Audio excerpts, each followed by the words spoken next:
Hi everyone. Hi. Hello. Let me increase my volume. Can you can you guys hear me?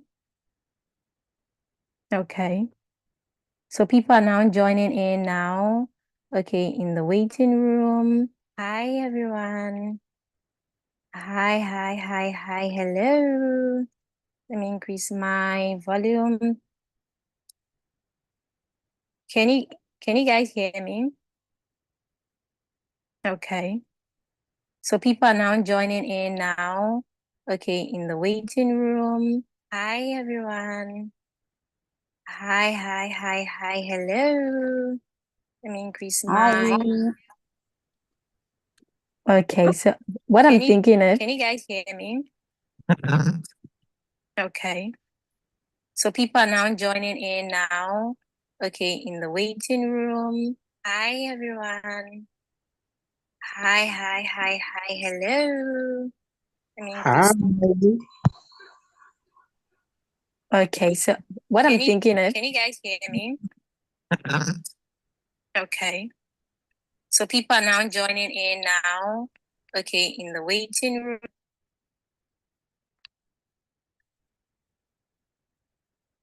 Can you guys hear me? Loud and clear, we can hear you. Okay, good evening. Good evening. Okay, let me open so that people can just join. They can just enter it without having to accept each and every one of them. Then let me okay, I'll make Maureen co-host.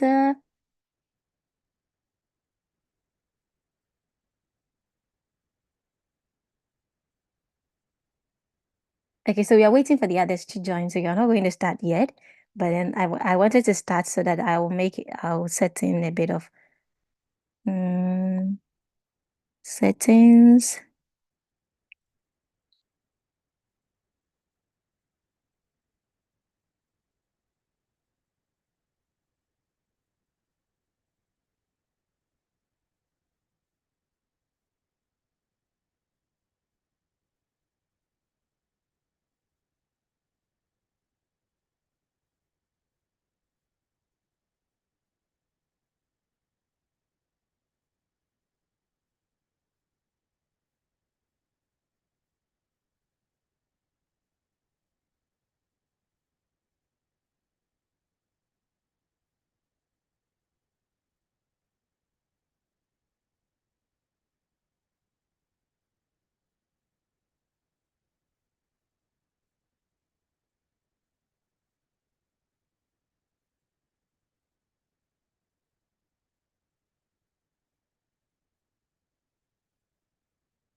جيست تتغازيا نهاية الرأي واضح كيف؟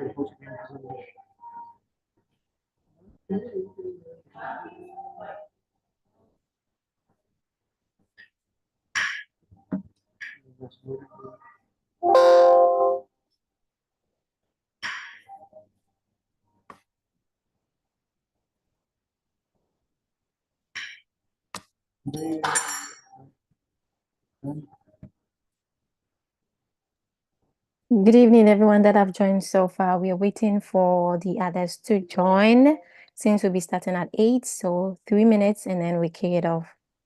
Thank you for joining early. I started a meeting early to kind of like be able to make some settings so people can join in directly without having to wait.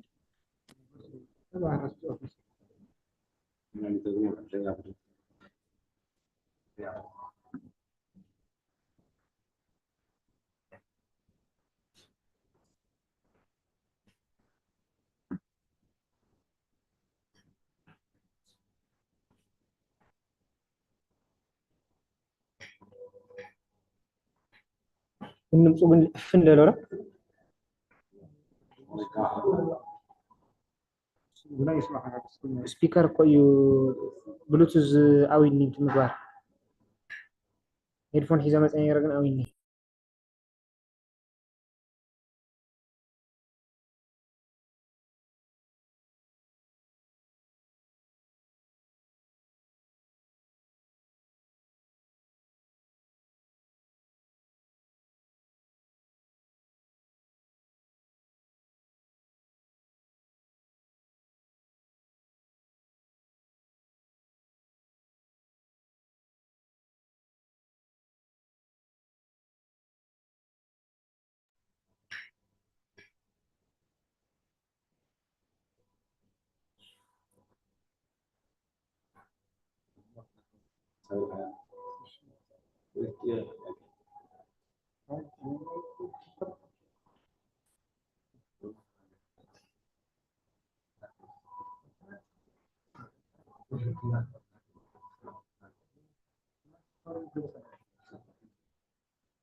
Good evening, everyone. Thank you guys for joining. So we are starting the session since it's exactly 8 p.m. Thank you all for joining. From power source. Thank you all for joining. So we'll be starting the session now. Mildred, are you? Hi, Mildred. Hello, good evening. Hi, how are you? Good. Please introduce yourself.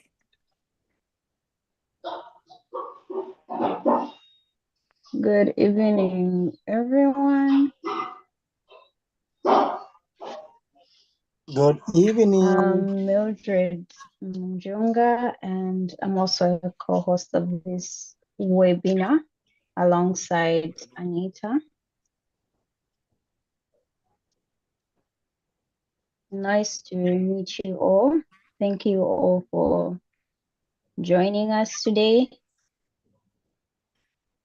And to the speakers, welcome. Thank you for honoring our invitation.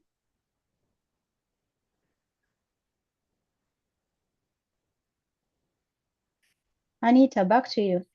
Okay, so what we're going to do now is let me tell you guys about how the whole process is going to be like. Speakers are going to speak. Please, can we have the speakers come on board? Can you introduce yourself so that we start with everything?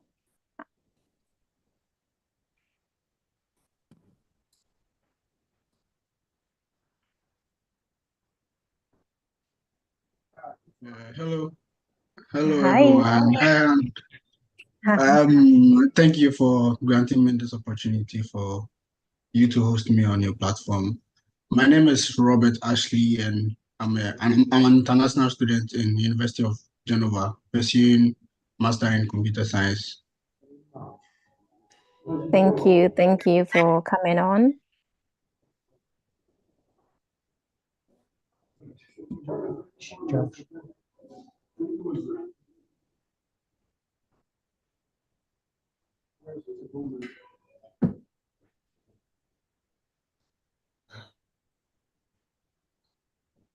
Okay, so we're going to keep it rolling. As other speakers join, they are going to introduce themselves. So we're just going to start with it. First of all, the speakers that are available currently, we're going to start with, I'm going to show the questions and then it's going to go around. You guys are going to answer. So we're going to talk about the process, okay? The process of, doing the applications and everything. So first of all, since you're here, Robert, I'm going to start with you. So you're quickly going to talk about your process of coming here. How was it like for you?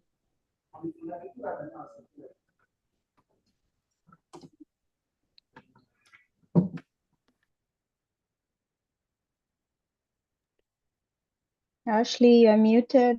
Unmute yourself, then you can go on and Oh, so sorry. I thought I had unmuted myself. So, my journey to Italy started in 2022. I tried in 2022, but I was rejected. So it wasn't like I did a lot of work in my next application. But in 2022, there was this school, Bocconi University. You search for the school, the course you want to do, and then you check for the requirements, and then you just apply. But the course I applied in Bocconi University didn't asked me a lot of requirements because it was I think it was this single program. It wasn't like a full-fledged like bachelor's degree program or a master degree program. It was just a course that I had to take. So Okay. the admission process the application process wasn't difficult.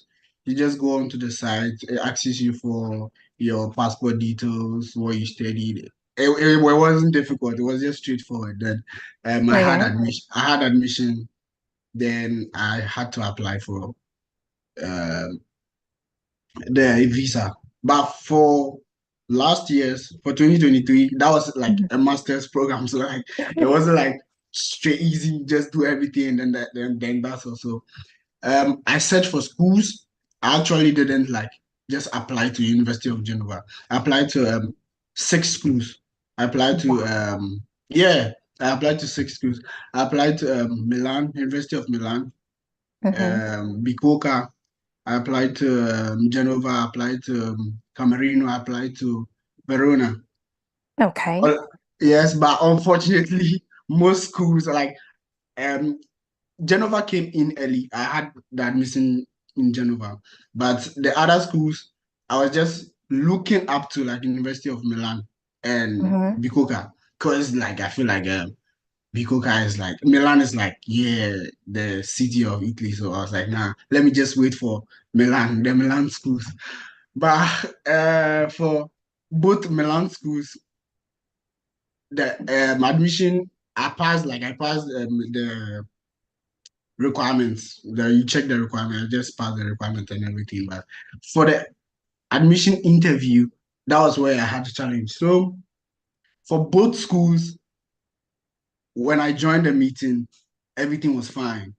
But when it was my time for me to get interviewed, my network got jammed. So like for both schools, I didn't get it. So when I was like, okay, since I didn't get like admission in Milan, let me just go with Genova, because I wasn't Genova, okay. interested in Verona. I wasn't interested in Camerino. I just wanted like the northern part of Italy. So I was like, okay, let me just go with Genova. So when I had the admission, they told me to pre-enroll. After that time, I didn't even know what pre-enrollment was, but like I just searched online and just find resources online, pre-enrolled.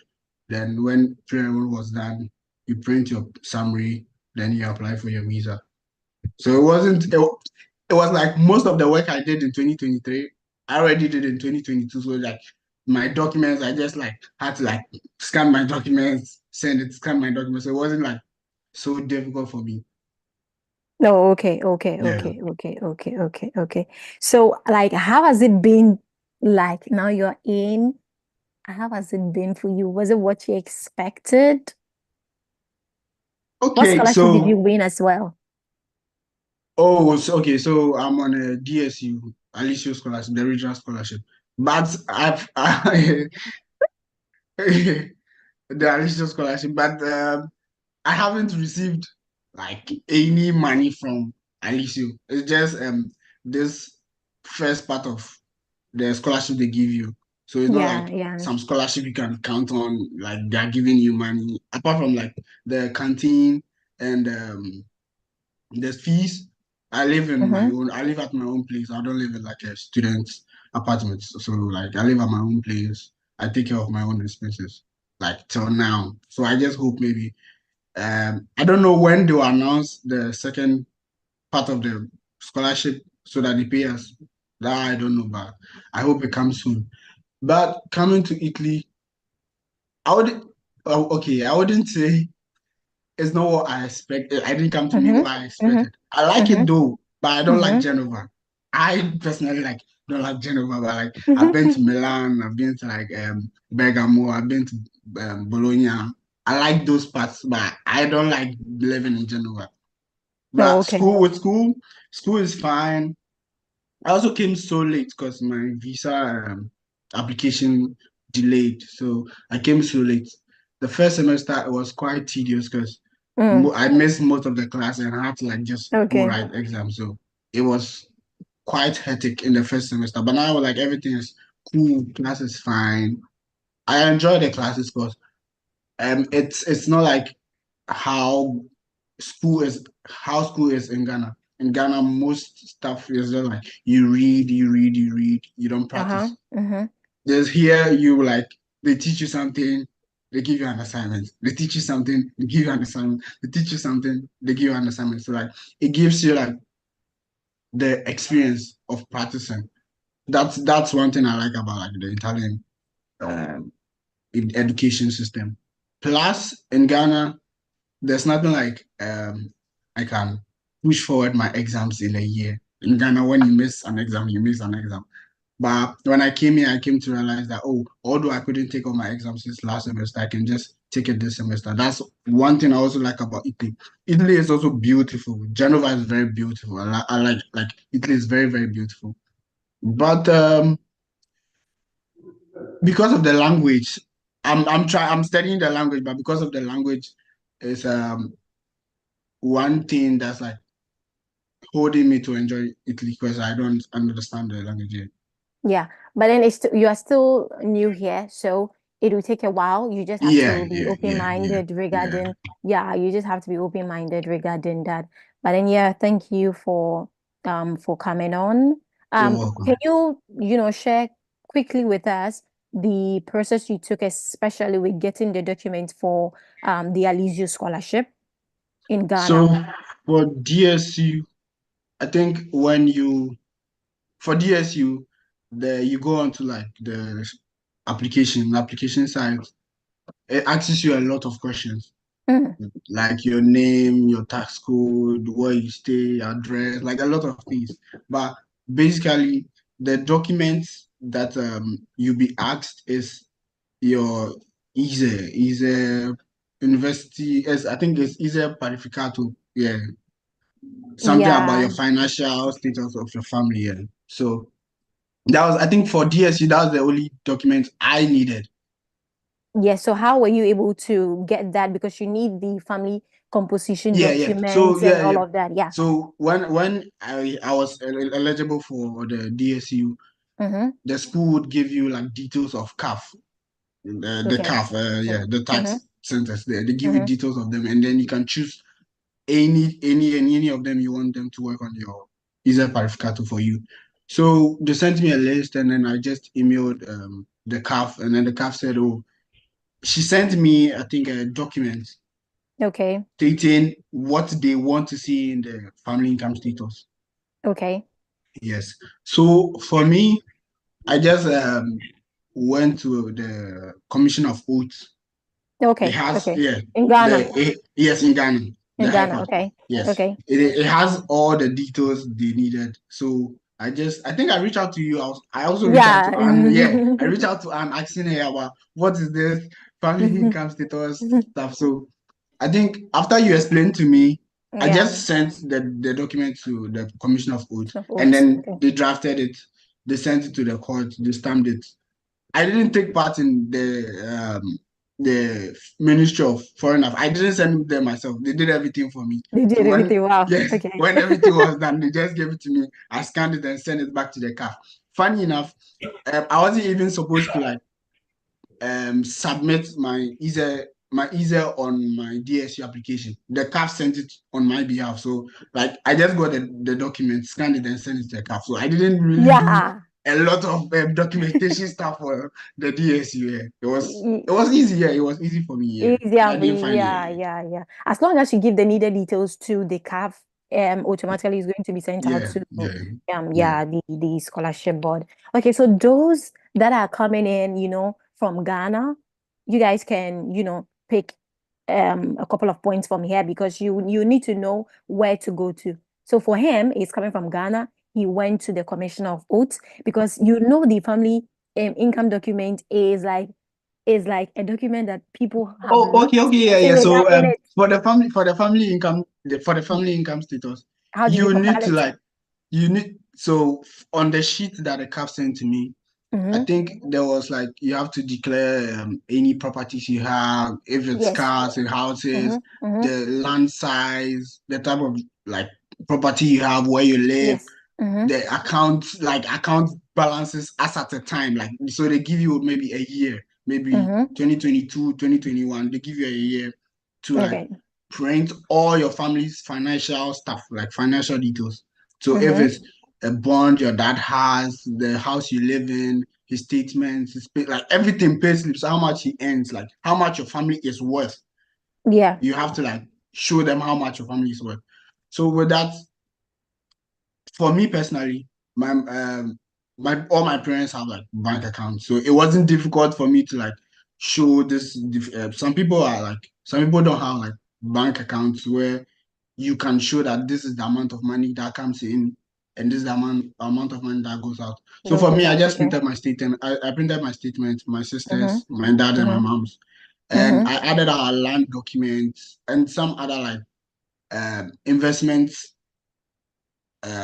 document to show that Documents. this is Okay. my parents own this, we own Mm-hmm. like my family owns this. Yeah. So Mm-hmm. it was just those documents. I just sent those documents to the Commission of Oath and then send them the document the CAF sent to me and then they Same to drafted you. it for me. Yeah.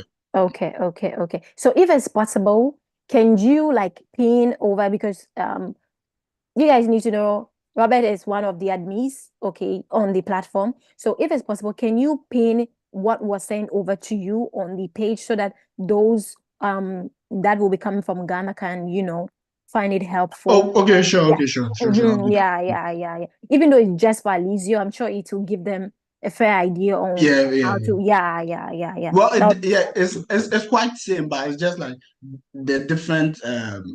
Maybe one DSU require you to legalize, one DSU will not. One would DSU not tell you, and I all of want that. this year. Yeah, so it's quite same. Yeah. Okay, thank you so much for Yeah, sharing that. welcome. Godwin, are you ready? Are you ready? Because you're coming up next. Before we go to I'm Godwin, very ready. Okay. hi Godwin. Hi, Anne and everybody. Thank you, Robert. Thank you so much. Hmm. Yeah, Winnie, Mildred, you wanted to say something? Yeah, I needed to ask, is it Ashley? A question Yeah. Yeah, before we proceed to Godwin. Okay. Ashley, you had mentioned that you were interested in applying to north of Italy, Yeah. and also you had applied to multiple universities and finally decided to go with Genova. Yeah. Like, what was your process in terms of narrowing it down to North Italy, and why North Italy? Did you consider maybe the fees? Did you consider the application procedure? Maybe it was a little bit more easier as compared to other parts of Italy, the university application process. Like, what really made you conclude that this is the specific region that I want to apply to? Was it maybe the programs that were given, like listed, were they of interest to you as compared to other regions? Like, how did you narrow it down? Okay. So me narrowing down, all boils down on I think when I was applying, I applied similar courses. So like all in computer science, all in the computer science field. So some will be like data science, some will be data analytics, some will be just computer science. But the reason why I wanted to boil down my criteria to like Northern Italy is like I know Northern Italy has like a lot of opportunities for like minefield. That's why like I narrowed it down to like the northern part of Italy. Okay. And then with the schools, it wasn't with fees, because when you are comparing the fees, they are basically same, like all is around like same price. But what made me like narrow it down is what is being taught in the program. So I like you check the courses you have, what the courses are about. If one sounds more interesting to you, then you go for that. Okay. No, So okay. you went with your current university because why did you exactly go with them? Oh, I went with Genova because basically because I didn't want to go to south, like I didn't want to go to the southern part of Italy. Okay. And Verona, I think Verona is relatively a smaller city than Genova. That's why I chose Genova. Because maybe I don't intend to like return to Ghana once I finish school. I'd want to like maybe work in Italy a little bit. And if I want to relocate from Italy, I move. So after school, I'm checking where like I would have an easier time to find job, possibility to find jobs in my field after completing it. Okay, so we're going to go next. Thank you so much. Thank you, Robert. Thank you so much for that. We're going to go next to Godwin. Okay, so Godwin, how was the process like? Because we want to quickly hear from you guys, and then we're going to open the floor so that people will ask questions they have, Yeah, okay. Yeah, there are a couple of questions here. What are the merits of the southern part? To Margaret is asking, why didn't you want to go to the southern part of Italy? Someone is asking Godwin. So before you go, to Ashley, before Godwin comes on, can you personally to you? Oh, personally, you hear of Milan Fashion Week. Just Milan Fashion Week is like enough reason for me to choose the northern part of Italy. The northern part of Italy is like the business part of Italy. That's where you find more like businesses or more how do I put it, like more opportunities in Italy. That's why I just chose northern part of Italy. Okay, thank you so much. Godwin, it's time for you. Thank you, Ashley. Okay, Godwin, can you share with us your process? Like, briefly, can you share with us how was the process like for you and the current university that you're studying at?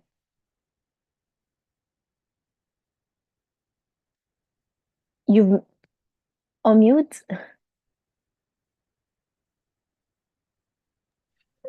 Okay, good evening, everybody. I am Good Godwin evening. and studying in the University of Bergamo, doing my master's in accounting, governance, and sustainability. I see study in Italy as a very touching moment of my education career or education path, because compared to other countries, the processes are much demanding. And with Italy, it basically trickles down on you taking the processes genuinely and properly as expected of the authorities, and you find yourself at where you wish to be. So my experience so far, I realized that for you to actually get what you want, your first point of call should be the official document from the embassy. That is getting to know the checklist of the embassy and what they require from you to get the student visa. Because for me, I have a philosophy that is getting an admission to an Italian school is just one of the items on the list of visa application checklist. Because when you check the checklist, there are series of items that you need to meet before you can have your visa. So getting an admission to a school is just one of the items on the list. So what do? I started my process back in 2022. That was in lately December. I got to know of some, as at the time, a lot of schools in Italy are having free application. Most of them you can apply without paying an application. And for us, our main focus was on the open access courses. And one advice I will give to my colleagues now processing their admission is that they should always look out for programs in their field, because I end up applying because it's free. Every night of my stay in Ghana, I ensure that I apply to a school before sleeping. So I end up applying to almost like 10 to 12 schools. So I will advise that in taking the application, you should ensure that you apply to a school in your field, a program in your field of study. That is to say, if you are doing business in your first degree and you want to do your master's, look out for business courses or programs, in the sense that you have an upper hand in terms of evaluation. Because some of my programs that I've applied to, the response are that I don't have the prerequisite knowledge on the program. With that, people who are taking directly their courses from their field of study are choosing over me. Okay, so having checked on the application and how to go by them, I quickly move on to the application of for the visa. That is, I've gotten about 2 admissions. Some of the schools I couldn't hear from them, not even a call for an interview. So I had an admission to the University of Insubria and the University of Bergamo. Having these admissions, I check on the city, the reputation of the school, and the program structure.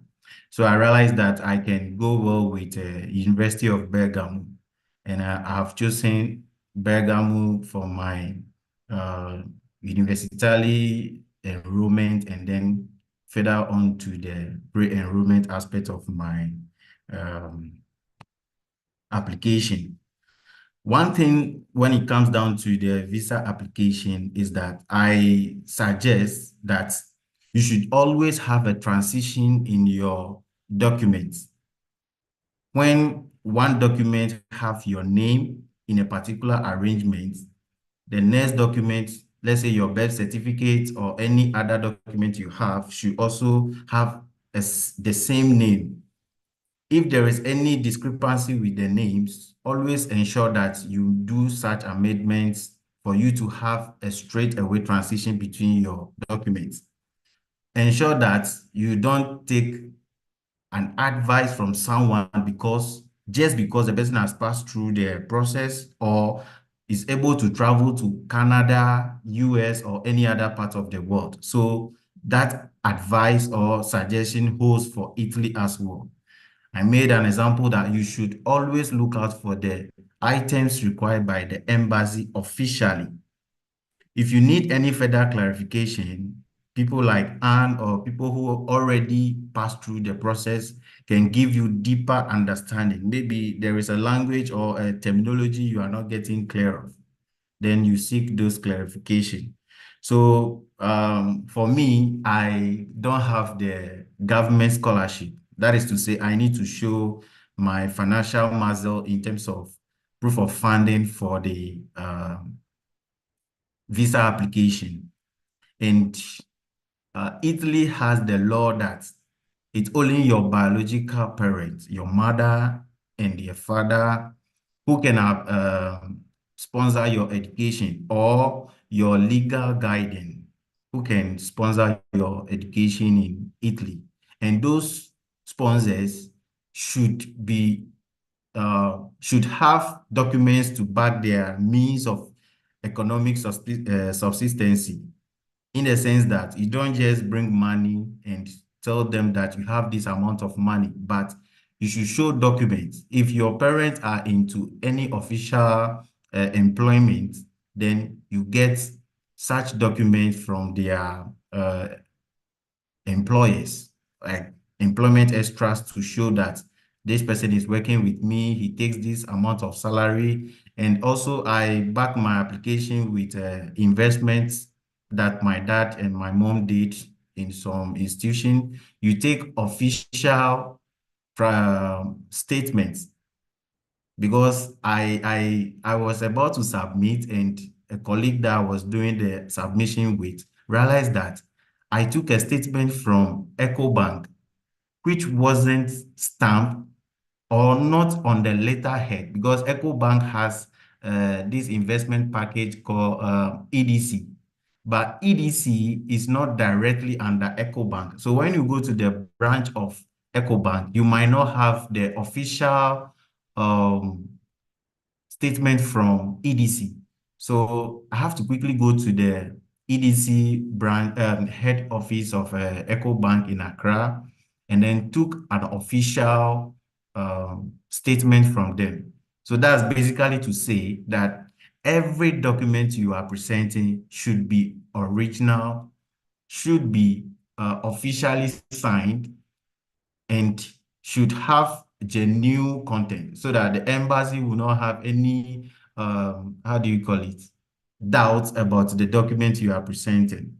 So I quickly put in my application and waiting. Along the line, the call for regional scholarship. I am on the regional scholarship. So the call for the regional scholarship has been open. Also, I want to make it categorically clear that with the regional scholarship, all Italian schools have regional scholarship. But when it comes to administration, uniquely, every school has how they administer their application, their financing, and all those things. Specifically in my school, you don't need to do the embassy legalization of your documents, but what you need to do is to just get your documents back in Ghana or your home country from the authorized institutions. That is to say, if you are looking out for a tax return, you should not go to any other office than the GRA, the Ghana Revenue Authority, to have your. Please, if I'm talking too much and you think it's time, you can just alert me, and then I control my, okay. So when you get all those documents, when it comes to family family composition is quite different from family income statement. Or yeah, because when it comes to visa application, we have family composition where you state the nuclear family you are residing with, all the members. But when it comes to the regional scholarship and the family composition or the family income document that you provide, this one doesn't only limit you to the nuclear family, but the household. If you stay in the same house with your uncles, your aunties, and other family members, they also form part of your household. So in this case, you include them in your family income document. And in some instances, they even require you to give the architectural design of the house you live in, the properties you have, how old are the various people in the family, are they schooling or working? If they are working, you provide their means or their income they receive in a particular year. And also, there is an office that is affiliated to the school to do the ISE Verificato. And this ISE Verificato, you write an email to the affiliated, is it CGIL office affiliated to the school. And then this office will take over all those documents with their translation. You submit everything with the translation. And when you submit the document to them, you await for their calculations, and after they will give you a response on the ISE Verificato and then your economic value. If there is any missing document, you always look out for your email to respond to such documents and to be abreast with whatever they require from you. And also, you should also let them know that you will be applying for the school apartments and then the regional scholarship. With this reason, they should be like swift with the response they give you on your ISE Verificato. So after then, along the line, the regional scholarship will open in roughly June, July, and then you do your submission, and then you'll be awaiting for your visa as well. So when you get a response, then so I think basically that is my process about the application, the regional scholarship, and then so far that's how it is. So I think this process, it has a lot to do about teamwork rather than being in your corner as if you are the only one in the world. It's a teamwork in the sense that you don't stay and just decide on what to do, but communicate with people. This is what I am doing in this school. Is that what they expect from us? If you don't understand something, there are official mails that you can write encourage to. If you fear that sometimes writing to the embassy will expose you or your application, you can use a different email, write to them to seek clarification. Thank you, Godwin. And thank you thank you so very much much. because of time. Thank you so much. Thank you. How much, how much were you awarded for this scholarship? This regional scholarship, Yeah. the What entire benefits amount, did you get? Yeah. okay, so the entire amount is almost roughly 7,000 euros, but there are some deductions that yeah. What benefits were that? So I am benefiting from the canteen service, Okay. accommodation. Okay. My tuition is also taken care of. Free tuition? Yes, free tuition. Okay. And then my stipend also is Okay. So assured. have you received any money so far, like for the stipends for the first semester? For the scholarship, it is given in two folds. That is, one part will be given to you. And unfortunately, or fortunately, in a way, when the first section has been disbursed into our accounts, they took away the accommodation and some. So we are left with a small chunk of money for our daily expenditures. And then the second aspect, which you need to have a total CFU, an Italian system of CGPA. Yeah, you need to pass, let's say if you pass 9 credits hour course, that is 9. In addition to other ones, then you should have a minimum of 20 CFU for you to receive the second aspect of the scholarship. And if you are not able to meet that 20 CFU, you have a bonus of 5 to add up to whatever you already have. So I'm expecting the second disbursements probably in June. And I think I may enjoy with my brother JEPH because we all beg. Okay, thank you. So we are quickly going to let the speakers speak for 10 minutes, then we open the floor, and then we're going to take your questions. So far, some people have sent their questions, but then we'll get to that, and then we'll ask the various speakers. So when you put in your question, you can, later on we'll attend to it. But then next up, before we even go to you, I want to ask Ashley, what amount were you like, I know you have an issue with that, but tell us. So for DSU for Alicio is specific. It's like specific. One person can get like 8,000. One person can get. It depends on you. But for me, how much did you get? I had 7,400. But then Godwin also explained that they deduct the canteen service and then the accommodation. If they give you an accommodation, they're going to deduct it. But if they don't, you apply for something called rental contribution, and then the amount responsible for the accommodation, they reimburse you. So for me, it's just the canteen service that they've deducted from my scholarship bag. So in June, they're going to pay me my accommodation and my stipend. Okay. Thank you. So next, you're going to call Emmanuel. Thank you, Ashley. Thank you, Godwin. Emmanuel, you are next. Tell us about your process quickly for the next 10 minutes. Like, run us through the entire process. All right, thank you very much. My name is Emmanuel Abuaji, and I come from Ghana, precisely from Kumasi. Currently, I'm at the University of Siena, that is located within the central part of Italy. So it's like here is 1 hour to Bologna. Yeah, okay, like 2 hours or so.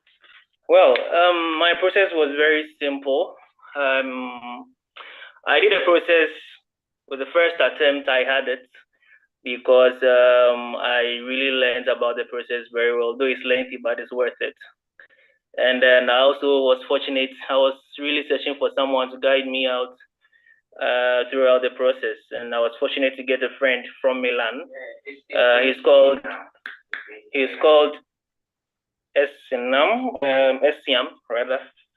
He was at the University of Milan and he guided me throughout the process. So I was very fortunate to get him. Now, concerning my process exactly, I didn't get DSU scholarship. I'm not having a DSU scholarship because I think one of the speakers was saying that he did the family income composition through the Commissioner of Oath. Yeah, but I feel that the DSU process is city specific, let me say region specific, because Siena here, before you get the DSU scholarship, it has to be legalized by the embassy. Even if you have the Ministry of Foreign Affairs stamp and everything, without the legalization from the embassy, you are not going to get the scholarship. So I didn't get a DSU scholarship. Siena here, we don't have university scholarship nor department specific scholarship. There are no sort of scholarship like that. So So if you get admission here, it's going to be more of you are sponsoring yourself. Yeah. But I'm also fortunate to have my family here. So I've been supported by my family. But not to also leave out this important aspect. I had a scholarship, a local scholarship from Ghana, from the National Union of Ghana Students. I was supported by them. So that was chiefly what I think gave me the visa at the end of the day.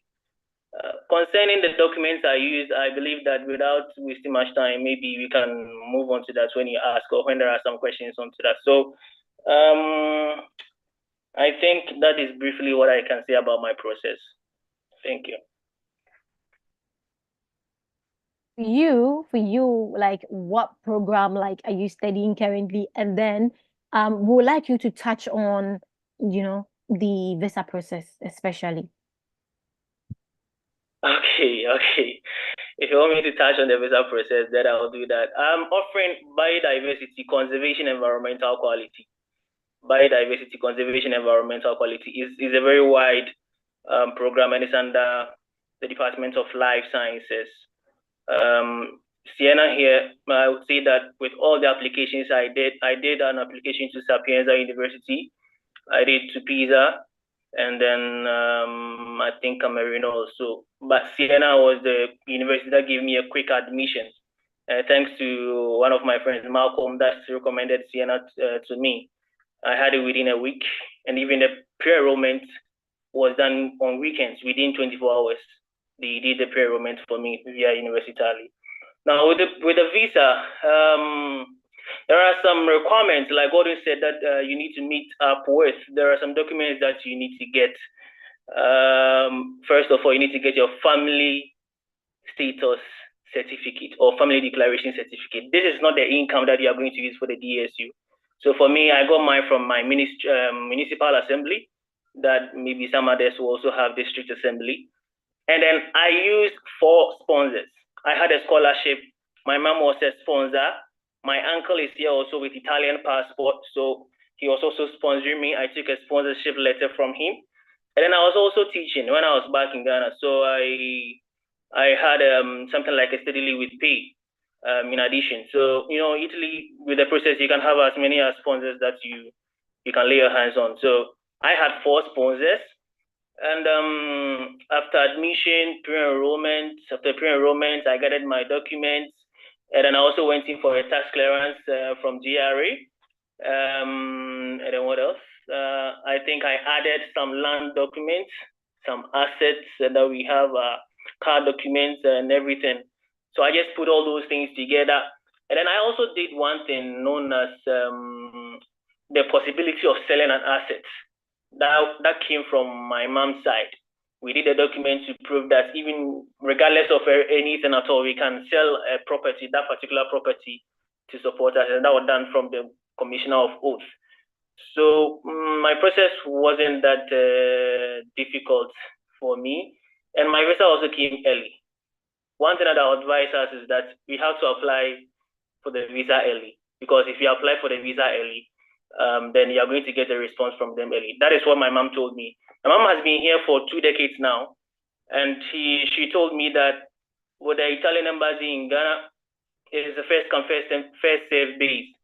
So it is important that whatever that you are dealing with the Italians, whatever that you are dealing with them, you have to be very quick with it.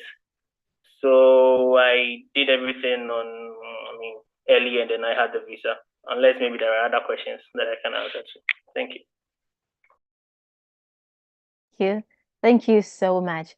Okay, so before we move to the next speaker, I'd like to clarify, I'll let Mildred come in and clarify. Siena has a regional scholarship. Probably Emmanuel didn't know about it while he was applying. So Mildred, because Mildred is also in Siena, kindly clarify that. Yeah, Siena has a regional scholarship. Every region has a scholarship that I am aware of. But with the inquiries I made, it was specific that I get the documents legalized in the Italian embassy in Ghana. And I already have a local scholarship here, which is almost like a full tuition. And so it Okay. will be quite conflicting that you go and Yes. then legalize your documents on the basis of coming for a DSU scholarship. That is why personally I You didn't couldn't do go that. for I it. think this Okay. is a general problem that we are having. Yeah, I don't know if you know about that. Okay. Yeah, you had a local Okay. scholarship, right? Of course. Yeah, obviously, you know, when you're applying for the DSU, if you have another scholarship, you cannot apply for that. Yeah, I think most scholarships in Italy don't allow you to like have a couple of scholarships. You just need to have one. Even if you apply like for the DSU scholarship and then you apply maybe for the MyHE scholarship, you need to pick only one scholarship that you accept. Like the DSU process in Siena is very, very it's a tedious process in that they do like prior, like in the previous years, they would just request, you know, your family status, like maybe from your chief. They didn't really require you to like legalize your documents like at the Italian embassy, but rather if you got your documents like from the embassy of your country in Italy, like for example, I'm from Zambia. If I got my family income statement from the Zambian embassy in Italy, which is still an option, they will take it that that's a legal document because it's coming from the embassy. So those were the conditions. But now, even if you get a document from the Zambian embassy in Italy, in order for you to submit it for the DSU scholarship, you need it to still be legalized by the Italian embassy or the prefettura, who's like a local mayor or something like that, like the mayor's office or something like that. They need to sign it, and you need a 16 euro stamp, which is called the Macadebolo, in order for it to be considered to be legal. And then you can submit that document. That's why it's a little bit difficult because of this whole legalization process that they have included, unlike in the previous years where if you got a document from the embassy, your embassy in Italy, it would be considered as a legal document. Okay. Thank you so much for that. So before we move on to the next speaker, I'm going to call Mozilla. Are you here? I'm going to call Mozimilo. Are you here? She is Yes, I am. Thank you. Okay, thank you. I'm going to call her. She's going to speak, okay? She's from Nigeria and she studied in Italy for a while now. She has her own unique story, and I want her to share her process because so many Nigerians currently that have joined have loads of questions. And I'm sure, sharing her process will also help with some of the questions. Please, can you speak? Thank you for joining. Hi, good evening, everyone. My name is SIMI for short. I'm a Nigerian from Lagos, Nigeria. I am currently studying in the southern part of Italy, University of Salerno, food engineering with the chemical engineering option. I'm on scholarship and not the regional. And I am the vice president of the Nigerian Scholars in Italy. So that's a basic introduction about me. Well, I started my process in 2022 to study in Italy, and I decided to choose the South because that was what I could afford at that time, and what I don't know, the proof of funds. And also I chose my university because I there was less competition in the South. Let me just use that word, because I knew that with the requirements or the grade I had, I couldn't get into the Politecnico de Milano because of their requirements. So I decided to go to like a less competitive school, which was my school. And I got a scholarship. So after I think 2 months of admission, or maybe after 1.5 months of admission, because I think by then when I got the scholarship, I was already doing the authentication at the Federal Ministry of Education and Foreign Affairs and the translation of the documents. And I was able to proceed for my visa at the Italian consulate in Nigeria, in Lagos to be precise too. And I got my visa within the space of 36 hours. So I think that basically Nigeria is different from Ghana, and Nigeria's process is, I think it's more, I will use the word strict than Ghana, because I think for Nigeria, you need to know what you are doing. And I did my legalization twice, to be specific. And some people don't get the opportunity to do the second time. As I think someone said, you need to start your process as soon as possible. Because, for example, if I did not start my process as early as April, I think I would not be in Italy, basically. Because I had to do legalization twice, and legalization appointment in Nigeria, it's a big problem. So that's just a summary. So as at today, legalization's appointments will start from July in Nigeria because they are fully booked. So that's I think the basic thing about me. I don't know if there's any question, and I am, will I say, as Anne knows, I am an advocacy of schooling in the South. Yeah.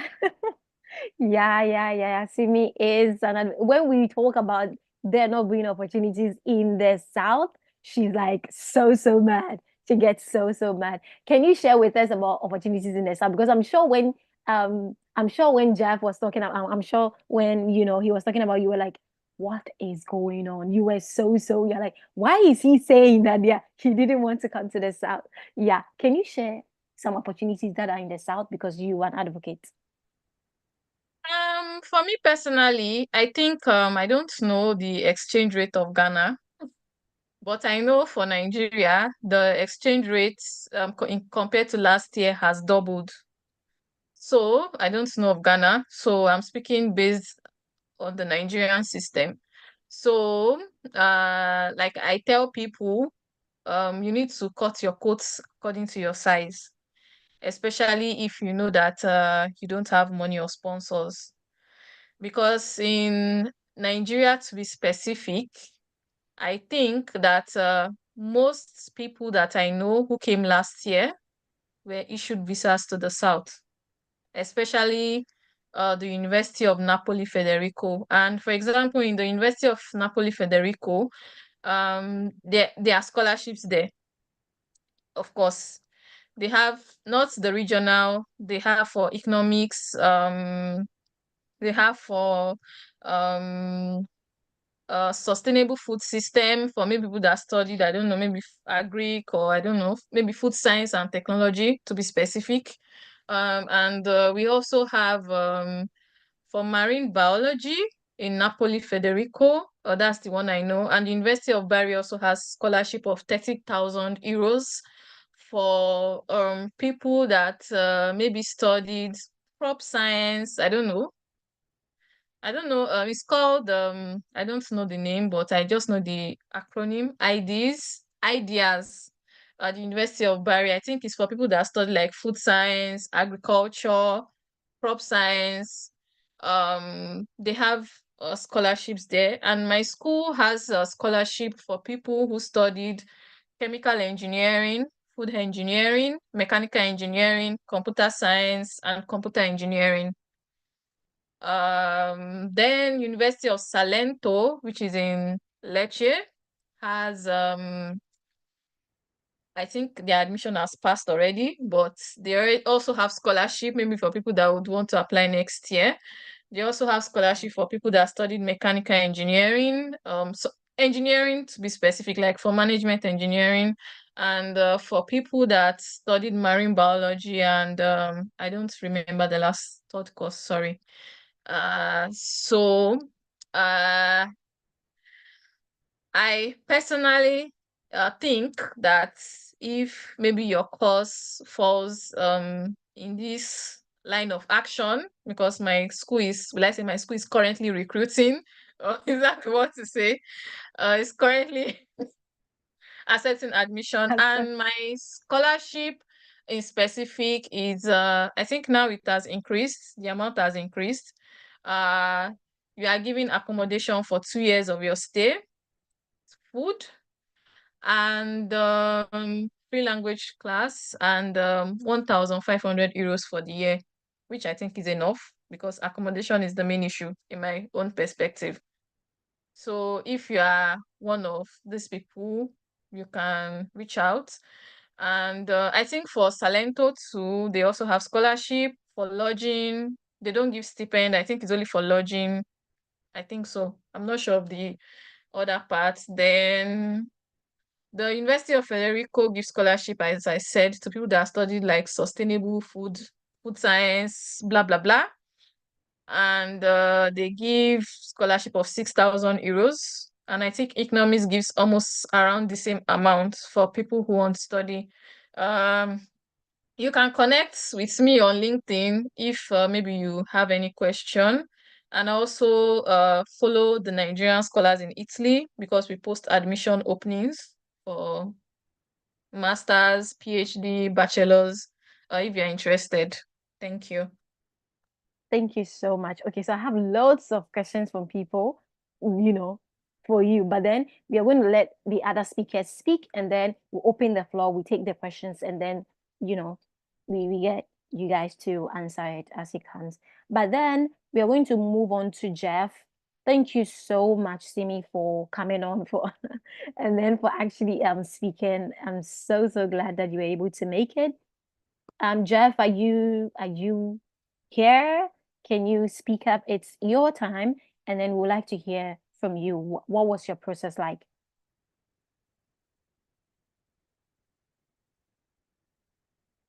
JEPH?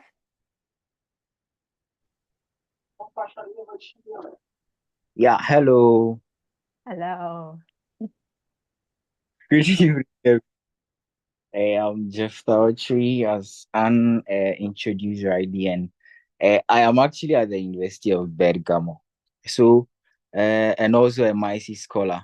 So basically, almost like the MIC scholarships that I've seen on your channel, Sajane and then Mildred Chamba, all of them seem to not have applied for admission, but then had the scholarship and then had to strive for admission. It was like the same thing for me and all that.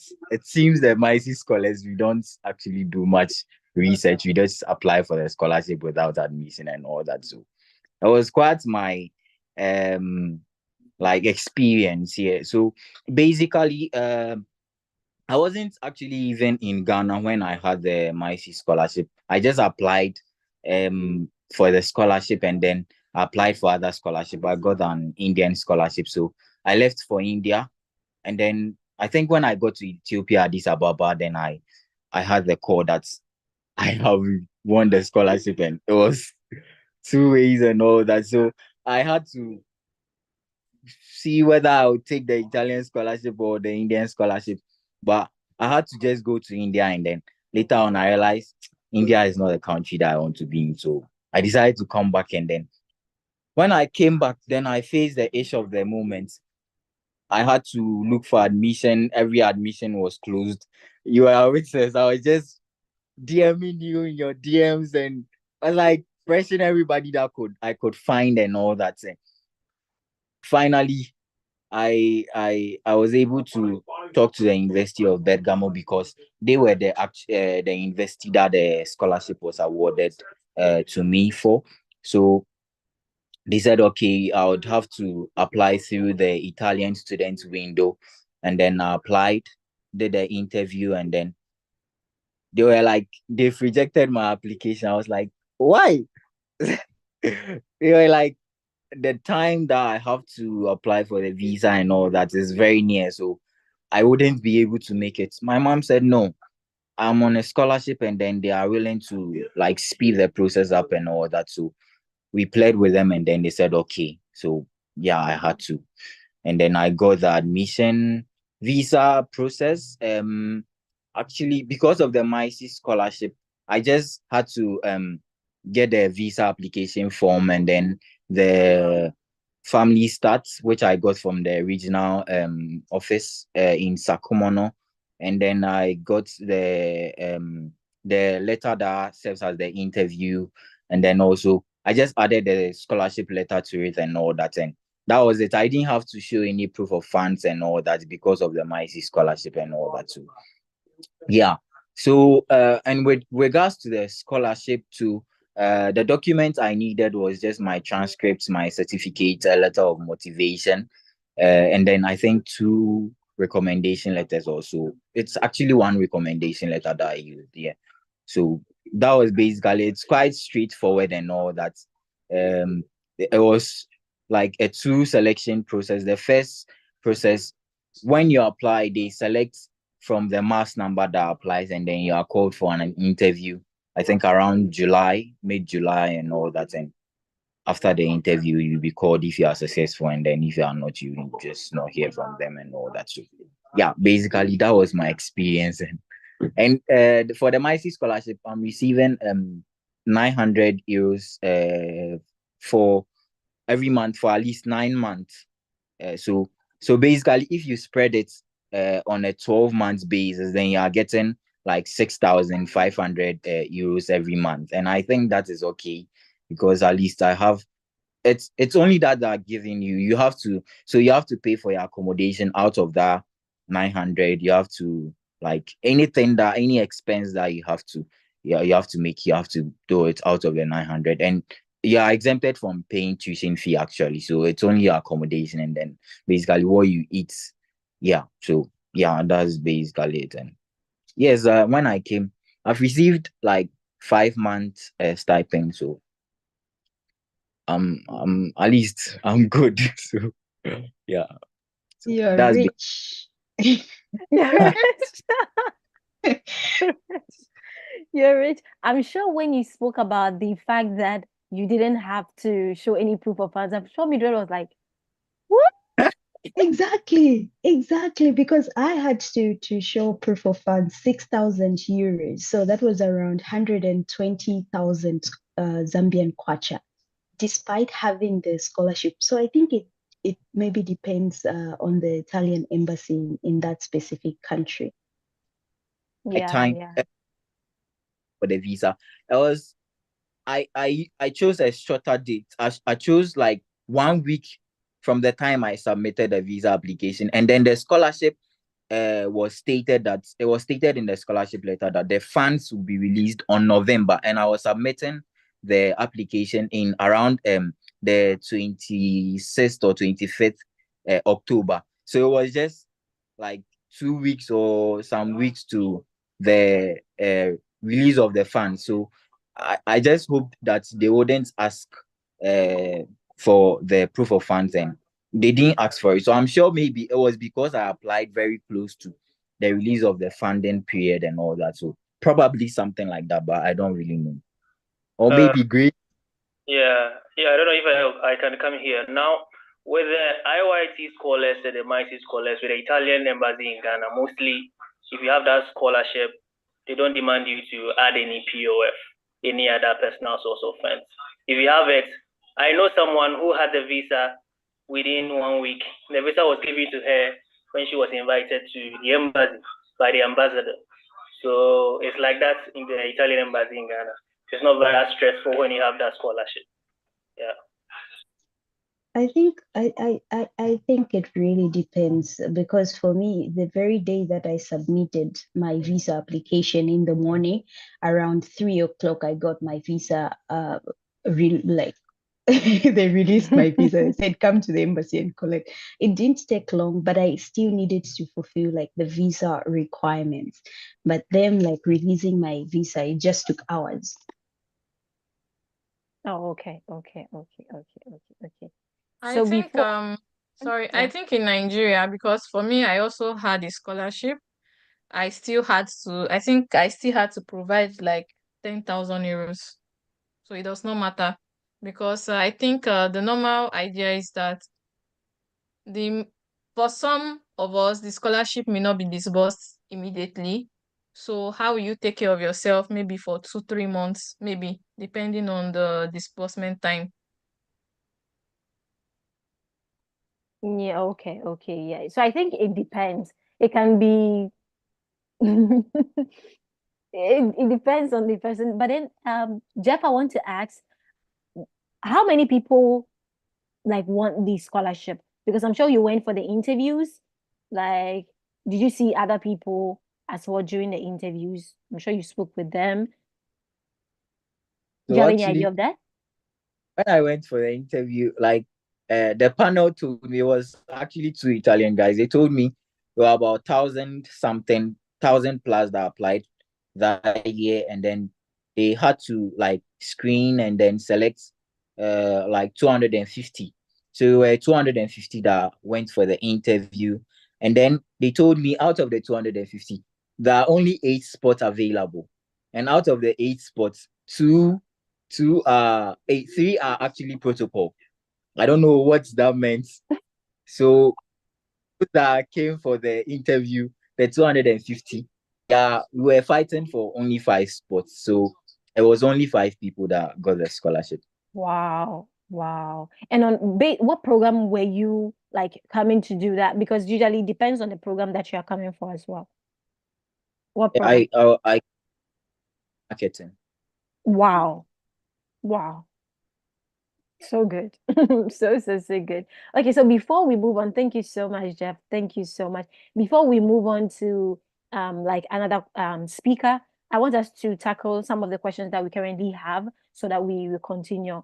We have loads of questions from YouTube, from the chat, and all of that. So Mildred, you can take the questions from the chat, and I take the questions from YouTube. But then first of all, those that are available now, if you want to come on and ask a question directly, you can also do so. The floor is open.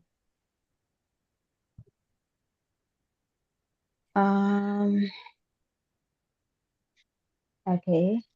So I think some of the questions have been answered. Someone is asking, talk a little bit about scholarship application in nursing professions. Are there like specific scholarships for those who are applying for nursing? Or is it just the general scholarships that nursing students can apply for? It's either you're applying for the scholarship that your school is offering, okay, or that of the regional scholarship, the MIC scholarship, or any other scholarship that is available.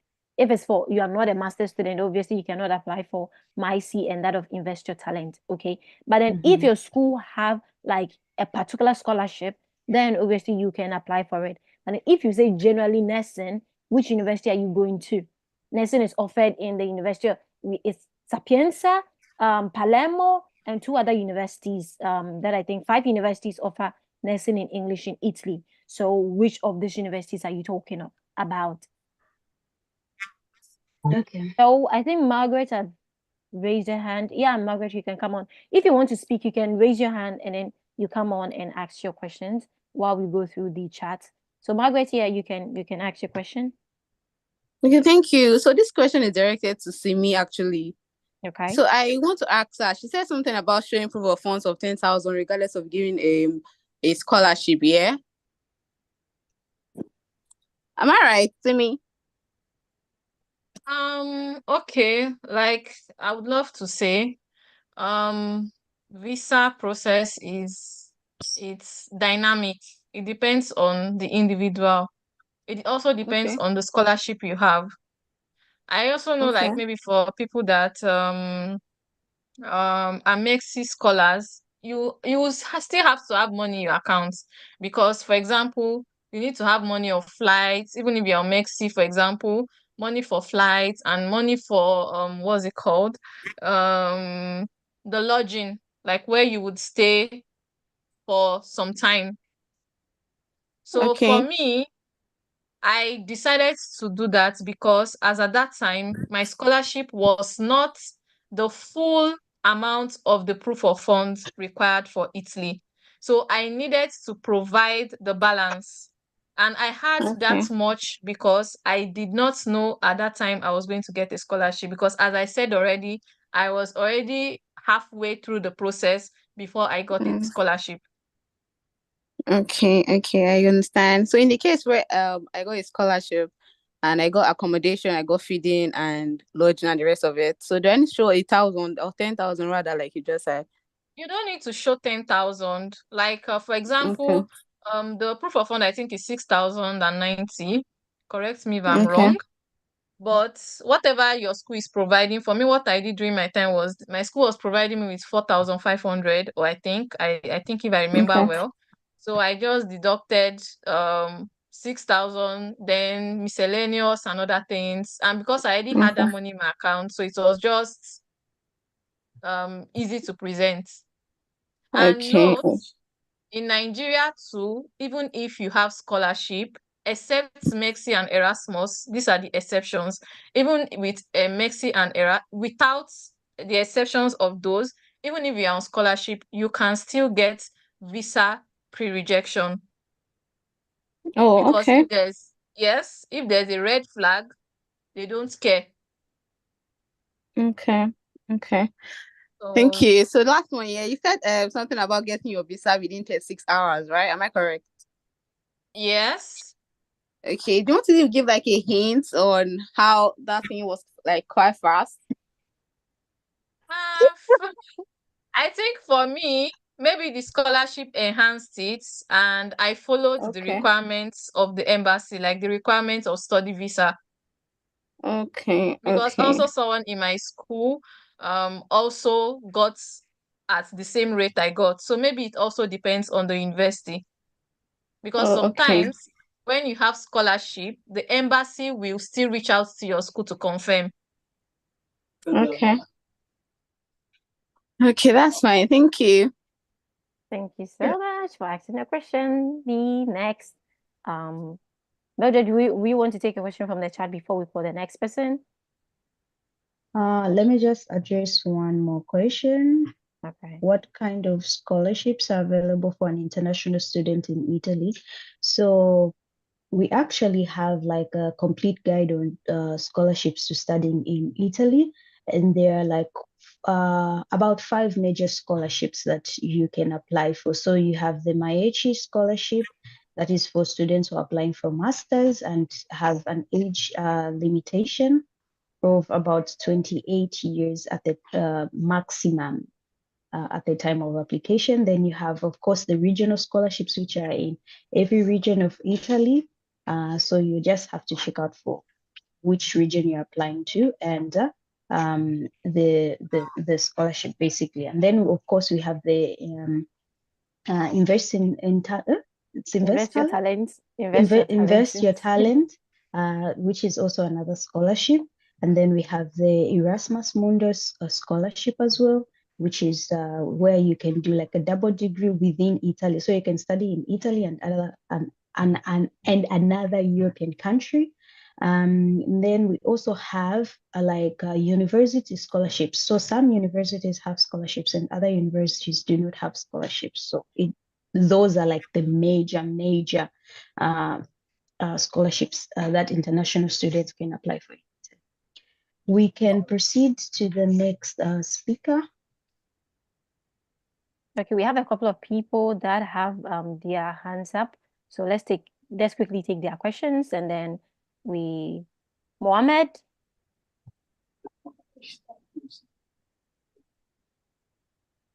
Yes, thank you for giving me the opportunity to ask the questions. So my name is Faizan and I'm from India. So basically my question is that I have a low percentage in graduation and I already applied for the two Italian universities. So basically my question is that with the low percentage of candidate, should I get the admission or not? And I'm interested in master's course for international relation and tourism and hospitality management. Yeah. I think it really depends on the university that you apply to. Some universities, of course, consider the CGPA or your graduation grade. Other universities, and also the program. So it's dependent on the university you're applying to, as well as the program that you're applying to. There are specific requirements for each program that you apply to and each university. So you have to revisit the universities that you applied to, the programs that you applied to, what were the requirements. If you do fulfill those requirements, there is no need for you not to get the admission. You will get the admission if you, of course, qualify for those programs. Okay. Thank you. So I have a question. I'm going to put this question out to the speakers here. We have a question from YouTube from Confidence. He's asking, I want to ask about the admission fee. At what point is a person asked to pay an admission fee? Is it before you request for a visa or after arriving in Italy? Any of the speakers can answer that question. Okay, let me answer that. I think that it depends on the university. I think Padua, you have to pay immediately you get admission. It totally depends on the university. There are few of them, but 80% of Italian universities, you have to pay when you arrive. Okay. Thank you for that. And then we have another question here from Mustafa. He's asking if we can tell him more about the University of Marche and scholarships available in the University of Marche. For the University of Marche, obviously, aside from a university scholarship, there is also a regional scholarship. If you're going for a master's program, obviously, then you can apply for the the MICE scholarship. It doesn't matter whichever university you're going to. You can apply for the MICE scholarship. Aside from that, you can also apply for the region specific scholarship in the Marche region, which is EDES Marche. So for Mustafa, that is what you need to know. These are the scholarships available. You can also apply. Okay, Invest Your Talent is over at this point, but then for now, MICE and that of this Marche or a scholarship specifically from the university. These are the options available to you. We are going to let the next person ask a question. We have Isaac. Mohammed, can you drop your hand so that we can see the other people that have raised their hands? Thank you. Yes, so please, Isaac, I'm here. welcome on. Please, I wanted to ask, when Gordon was speaking, he made mention of the family income certificate. And then I went to my district and then I took the family composition. And then he also made mention of the family income certificate. I wanted to know whether there is a difference between the two certificates. Godwin, are you here? Yeah, I can. Okay, Godwin, if you can answer. Okay, so when you are applying for the visa, what you submit is a family composition. There you are basically disclosing your nuclear family you reside with. But when it comes to the family income document, where you indicate your household as I said, it is specific about every school that you are going to. My school requests for a family or a household unit. These households categorically include your relatives, not only in the nuclear family. So these documents, you can get them at the municipality where you reside, because our municipalities don't often process these documents. Some of them don't know what you need. So you can draft a copy along, then you show them your admission letter so that they will know it is an official document, and then you send or you show them a copy of how you want them to draft it and then endorse it for you. So that is basically what you need to do. And I think these document also include what they do, the jobs they do, and your siblings or your other family members, they are schooling or working. You indicate all those things on this document. So aside the municipality, you can also get it at the court as Emmanuel suggested. Thank you. I hope I made myself clear to you. Yes, please. Yes, please. All Thank you right. very much. Quickly, in addendum to what Godwin was saying, with the family income document, it is very different. Please, we shouldn't make a mistake by sending that document to the embassy when you're going to apply for the visa, because with that, you are declaring that you don't have money. You need your document to be legalized for you to go and apply for the regional scholarship. The family declaration certificate is just to declare those that you are staying with. For instance, if you are married and you have a kid, you have to just declare your wife and your kid. If you are staying with your parents, just declare your mom and your dad. If it is one parent, you declare one parent. And then you also tell where the other is. Maybe there is a divorce or something, your dad is dead, your mom is dead, then you should be able to declare. You just write and direct that your mom is no more, your dad is no more. Now, the family status certificate is very key in getting the visa. I don't know of the other countries, but in Ghana here, because, for instance, if you are having an amount of, say, 10,000 euros in your account, and that is required by the embassy to give you the visa. If you are to declare yourself, your 5 siblings, your mom and your dad, and say that document, the bank statement you showed is your dad's statement, and you claim that your dad is the one sponsoring you, the embassy is going to calculate the amount your dad is responsible to use to take care of the family, and then will tell you that your dad's responsibility is too high, and for that matter, your socioeconomic status, in a way, I don't know, say it's weak or it's low for him to cater for all of you, and thereby they'll give you a pre-rejection. So I have always been advising prospective students that if you want to really get your visa, you have to remove some of your family members from the family status. So if you're having 3 siblings, if you're having 4 siblings, and your mom and your dad is sponsoring you, it is advisable you declare one. So you can decide not to declare any one of them at all. That is fine. They just want to see the composition of your family, thereby indicating the surname, middle name, first name, the job they do. If the person is a student, just write student, the age, date of birth.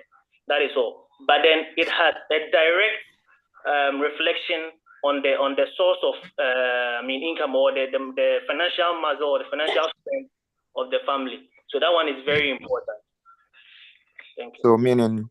So meaning with the family composition, I can't use that one to apply for DSU. No, you can't use that one to apply for DSU. With the family income, there is a column. Like you create a table. Then with the table, the surname, the first name, middle name, if there is, and then the age, the date of birth, the work they do. If those you declare there is a student, you do that. That one doesn't have any financial figures in that document. But with the income, that is for the DSU, has a column that is indicating and declaring the income of each and every family you have declared. So that is for the yes, that is the difference. Okay. Thank you. Thank you.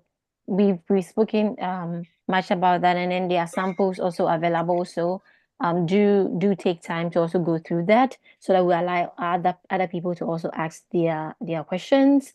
There are samples available, so do check them out. And then Godwin spoke about it, about the places you can also get this document. So you can also check those places out to go through that. But then the next person that wants to ask a question, Daniel, Samuel, you just asked. Wait.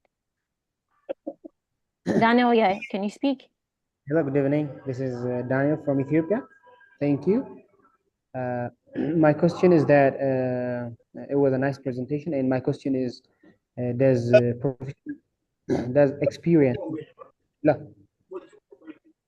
am I clear? Hello? Hello? Yeah. We can hear you. Does work experience have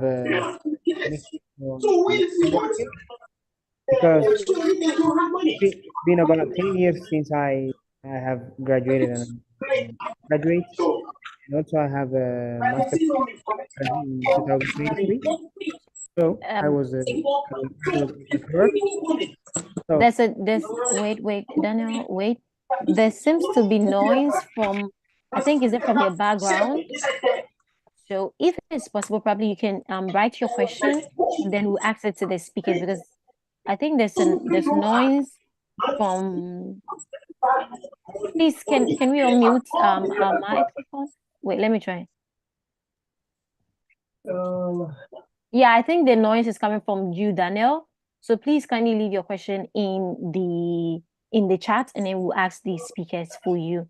If not, if you can control the noise, then you can come up and answer your question. But other than that, Samuel, yeah, you can speak.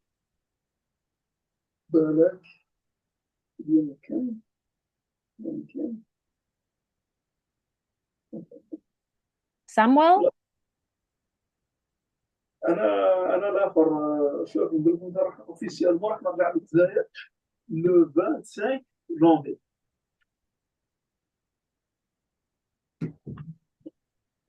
لو 25 جونفي نرجع باش نرونوفلي الاخر. Please, we don't understand. Can you speak English? راح نهبط في شوف. Sorry, please, maybe you can write the question in the chat in English so that our speakers can answer you. We're going to move next to the next person, Caleb.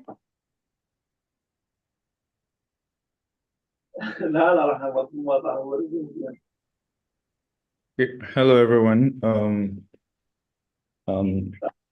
My question is around to the Nigerian speaker, basically, because you can relate more to your story. So my question is on accommodation, which is required for the visa. So I want to know, for someone, for example, if I'm not able to get a scholarship, how do I go about getting accommodation and papers that I can use for the visa application?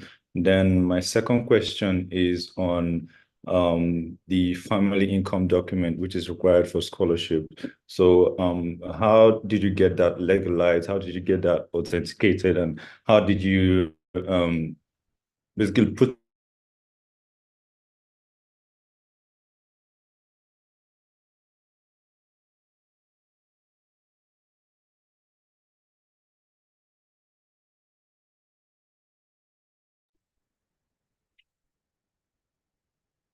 Hello?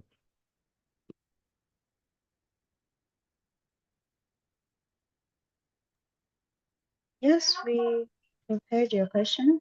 Is that it? Yeah, that's all. Thank you. Simi, can you answer? Who was asking Samuel? Samuel's question. Okay. The question he asked about accommodation, right? For accommodation, you need to book, I think you need to book maybe, I don't know, hostel or Airbnb, maybe on booking.com, and you don't have to pay for it till maybe you arrive there. You could also I don't know, if you have a relative staying in Italy or like a family friend, they could give you I don't know, remember, hospital, blah blah blah. I don't remember. I don't know, maybe Anne will help with the Hospitalita. completion. Hospitalita, yes. Okay. Then for the income documents, for Nigerians, it depends on the region in Italy that you are going to. So maybe if you want to be clear, you should tell me, okay, like what region is the school where you are going is. Okay, I got admitted into University of Siena, so that's where I'm going to. Okay, that's the Tuscany region. Yes. You need a document, I think from the local government. An income document from your local government.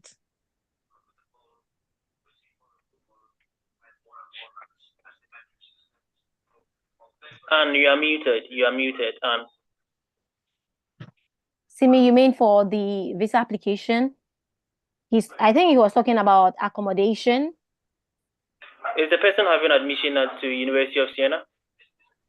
Yes, I'm admitted at University of Siena, so I'm asking this. Yeah, and you asked of what accommodation? Yes, accommodation and family income document as well. Yeah, the family income is supposed to be taken from the local government. Yeah, supposed to come from the local government, sent to the Ministry of Foreign Affairs for their stamps and signature. They're sent to the embassy for legalization. Yeah. Yeah, that is the process. And I think for accommodation, he can just book on booking.com, like for the purpose of the visa without making any payments. But while you are actually coming on the school, I'm sure the school will advertise. If you have already pre-enrolled, they will advertise accommodation. The priority is given to DSU recipients. You can apply for the student accommodation, which is cheaper than applying elsewhere. But if you want to find accommodation in the surroundings of the city or just in the city instead of in school, you can check on Subito or you can check on Idealista. Those are some of the websites that I personally use to find accommodation in Siena. Okay, okay. Thank you. So before we take another question, we have Evelyn here. But he also is willing to link up with me. I can help him get accommodation only if he gets visa. That is not a problem. Okay. So Caleb, yeah, you can link up with him. Thank you. Sure, thank you so much. So before we move on to take other questions, we have Evelyn here. Evelyn, can you come on? Thank you so much for making the time to pop in. Everybody, can you hear me? Which Evelyn? Wait, no, I mean Evelyn KIRABO. Oh, okay. Yeah, Sorry. yeah, we're going to call you if you raise your hand, no problem. We're going to call you. But then, Evelyn KIRABO, are you here? Can you hear me? Yeah, I can. Thank you so much for coming on. We want to quickly hear you share your process, and then from you, we are going to let Evelyn come on. And also Andrea, she's also going to come on and share her journey as well. So quickly, 10 minutes. We want to hear from you. What was your procedure? Yes, what was your procedure in coming in? Okay. My name is EVELYN KIRABO.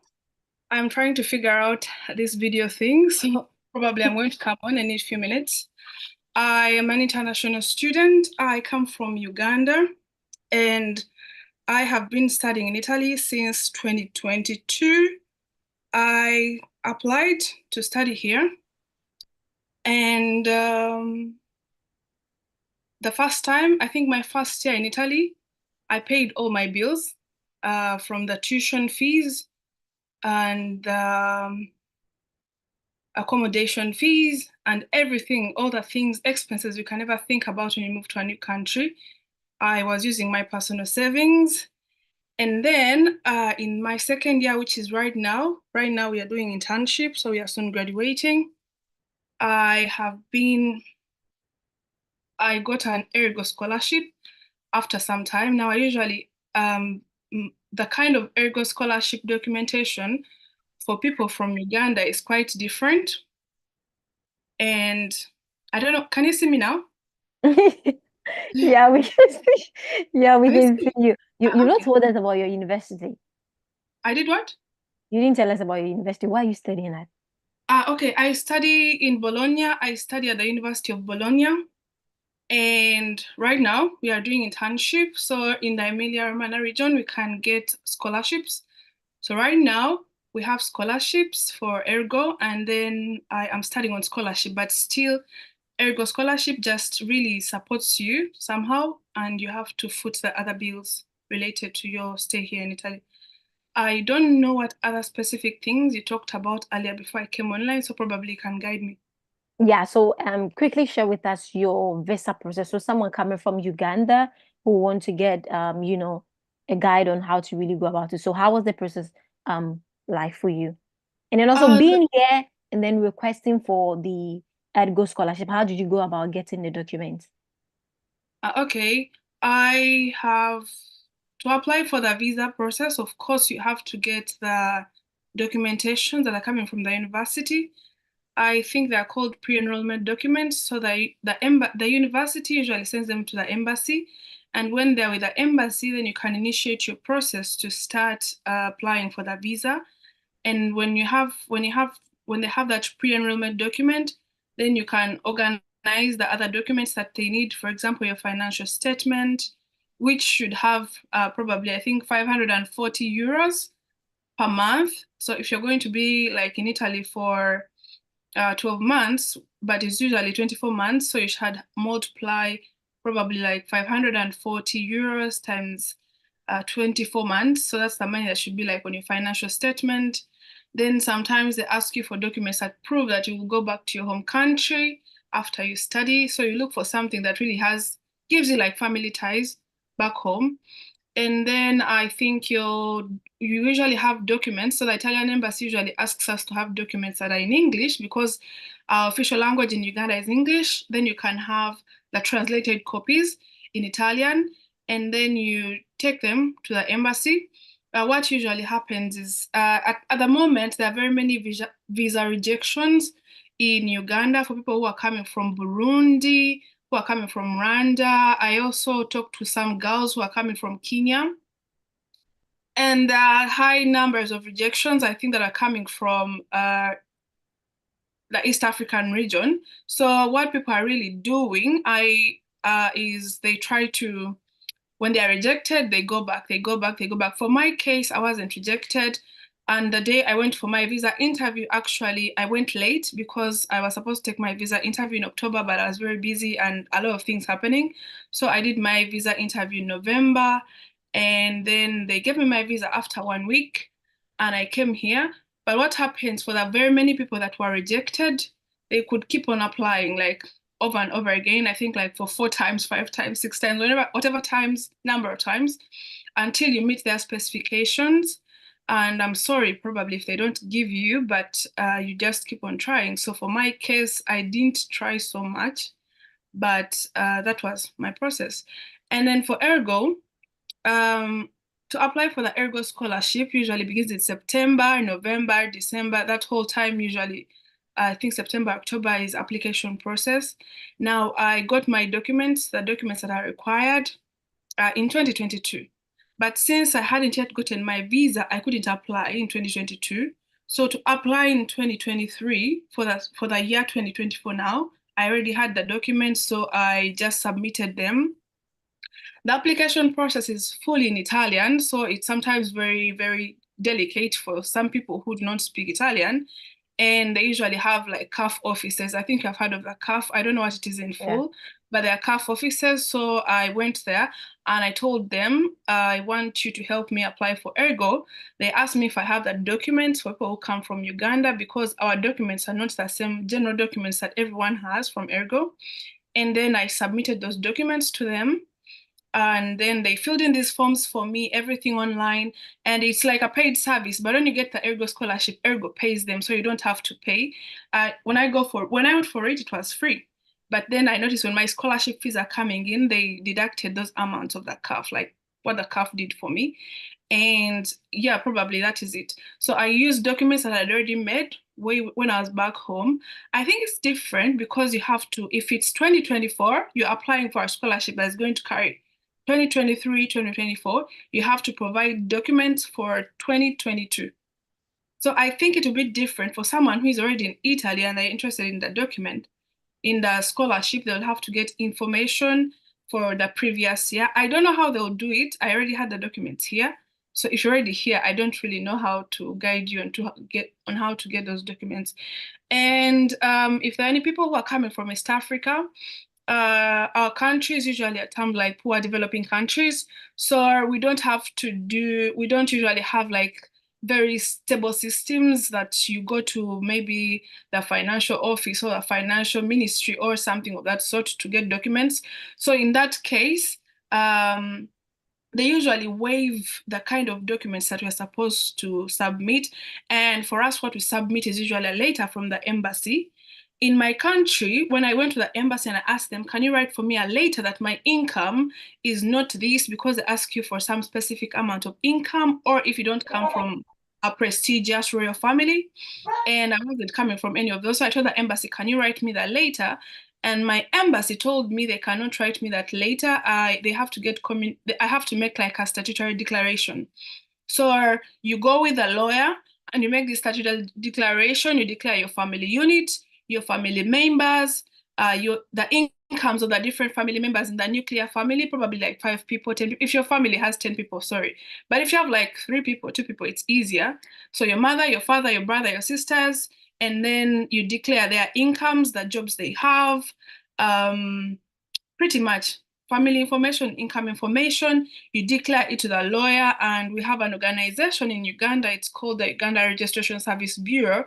So that statutory declaration is certified by the Uganda Registration Service Bureau, and then it is stamped with the seals, and then you can take it, translate, you have an English copy and a translated copy, and then those documents, you submit them to the embassy. But before you go to the embassy, the Ministry of Foreign Affairs has to review them, because it's the organization that has like links for internally in Uganda and then also externally. So the Ministry of Foreign Affairs also has to stamp, but it can only stamp or certify them if the Registration Service Bureau has certified them. Then you take those copies, all of them, collect them and take them to the Italian embassy. And they draft for you a letter that is like, it was like 6 lines, just to say that maybe your income, I think my income was like 10,000 euros and 10,000 euros per year, because I just declared the few people who are working in my family, and were very few. So if your family has very many people who are working, most probably your income is going to shoot.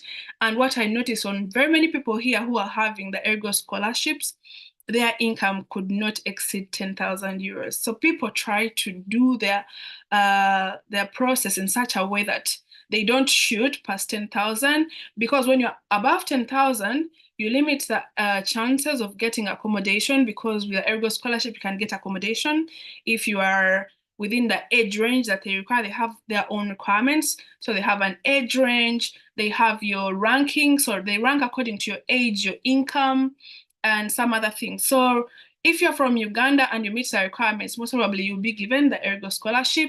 And the one beautiful thing about it is they consider if you're a girl in STEM, then your percentage increases. If you are doing a science subject, I think, and if you're doing science subjects, it increases. And if you're from STEM, it increases. And if you come from a very backgrounds, like from African countries that are, there's a very full list of countries that are very developing. They make your money a little bit less. then the percentage increases. So to be just frankly open, I think the highest you can shoot is like 7,000 euros with Ergo. And if you calculate, they pay for your tuition, they pay for you, they give you that money. Now we didn't get houses now, so you hand in a contract of the house where you're staying, and then with the Ergo scholarship, you can be able to pay your bills, to pay for your accommodation independently. Now, some people are very lucky, they got the Ergo accommodation. Usually it's like 230 euros, 250 euros, very cheap, everything covered, utilities. But now, like for us who are staying outside, you can find like we are paying like 500 euros for the house minus utilities. So you find that the scholarship cannot really fix everything for you. You have to look for other ways of funding yourself if you don't get a cheap house. Yeah, probably that is it. I think I've exhausted everything. Yeah, thank you so much. So now Yeah. we're going to take questions. Anyone, thank you so much, Evelyn, for coming, for being able to join. I really appreciate that. So we're going to look at questions that people have for you and for other speakers, and then we are going to shoot it out, and then you guys get to answer. But next, we are going to call Evelyn Andrea, so that she also talk about her process briefly before we kind of like take the questions and then wrap up for the session. Thank you so much for the speakers that have been able to speak. Evelyn, tell us. Hi everyone. Hello. Once again, finally. So hi everyone, I'm Evelyn. I'm from Mozambique. I'm a MIECHI scholar, like JEPH and the others. Well, my process was quite smooth, I can say, because I applied for the scholarship, I think around May, and I went for an interview beginning of June, I think so. I think the call ended on 9 June, and think after a week or so, I was called for the interview at the embassy. And then I was told that they were gonna pick only 2 winners. So I was like, only 2 out of all the people that have applied. I don't know. I went and I did my interview, and they said they would announce the results mid-July. By that time, I was out of my country. Mid-July came and no response. So I assumed that I didn't get the scholarship. But beginning of August, I was on my way back to Mozambique because I was participating on a fellowship in the US. I saw an email saying congratulations. So at that point, I was like, what? I don't have the money, because they had told me at the interview that I needed to have money for the first month because the MIECHI scholarship starts paying in November. So my mind was like,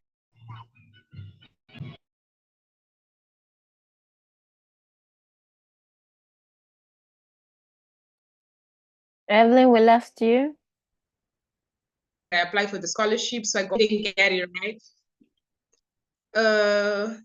Hello? Yeah, you Anne, can you continue. hear me?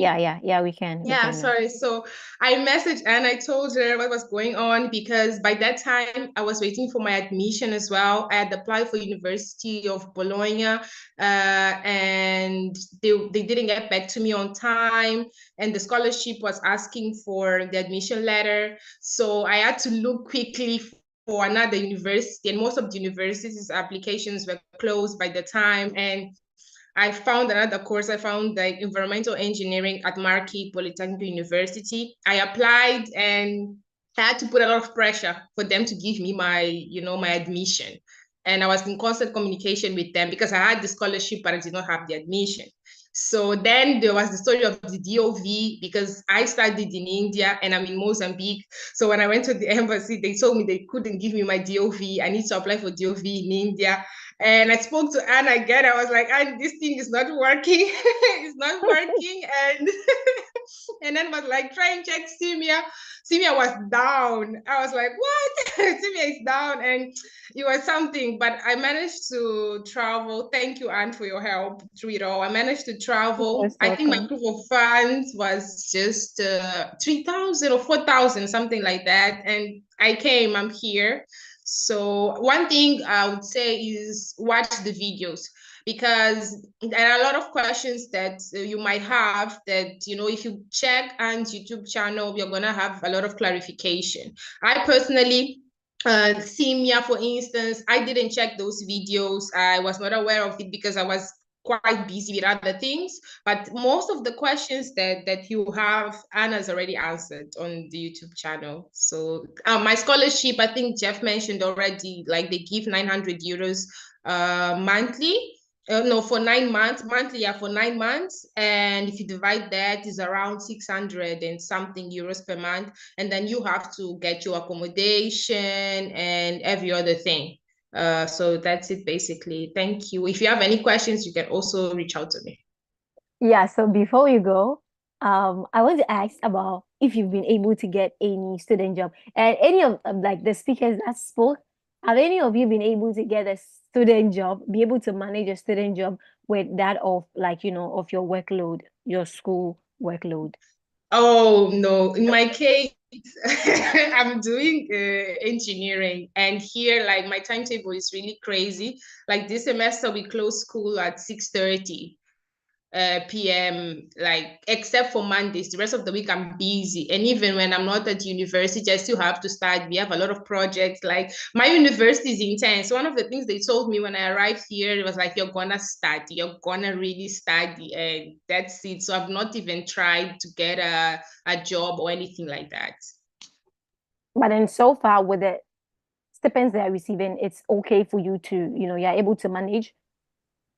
Yeah. With the stipend I'm receiving, I'm able to manage because first, I think I'm living not very far from my university, so my rent isn't that high. But lately, the bills have been a bit high. I don't know what's happening, so the utilities are high. But still, you're able to manage because I don't have a lot of, let's say, free time to want to do all the things. I think maybe I'm not noticing because most of my time is, mostly at university. But perhaps if I had other things that I would like to do, like travel around, go here, then maybe it was not going to be sufficient. But because I'm not doing all of that, so I think it's fine so far. Thank you so much. And any of your speakers, Godwin, the others, have you been able to find a student job? Yeah, People so will ask, so I'm asking for them. yeah, hello. Yeah. Yeah. So personally, I've been able to secure a job with a delivery Just Eat. Whoa. So You already know your way around the city? Yeah. I use Google Maps and all that. So Ooh. at least you get some money, cool cash. I think I worked last month for like 2 weeks and they paid me like 400 euros plus. So Yeah. yeah, it's good if you are. It's money. Yeah, it's money. During lunchtime, during like, in the evening as well. It's a high season actually. 2 hours maybe for 4 times in a week. So Oh, okay. Thank you. What about the others? Oh, just as Evelyn said, it's same. I'm pursuing a master's in computer science. So like you have a lot of projects, a lot of code. So you wouldn't be able to balance school life and then work. So for me, I have not even started searching for jobs. Maybe somewhere, sometime. Thank you. What about Godwin? Yeah, I'm not currently working, but I'm in the process of applying to jobs. Moreover, there is a call in the school, which is 200 hours, 150 hours that you can do student collaboration with the school.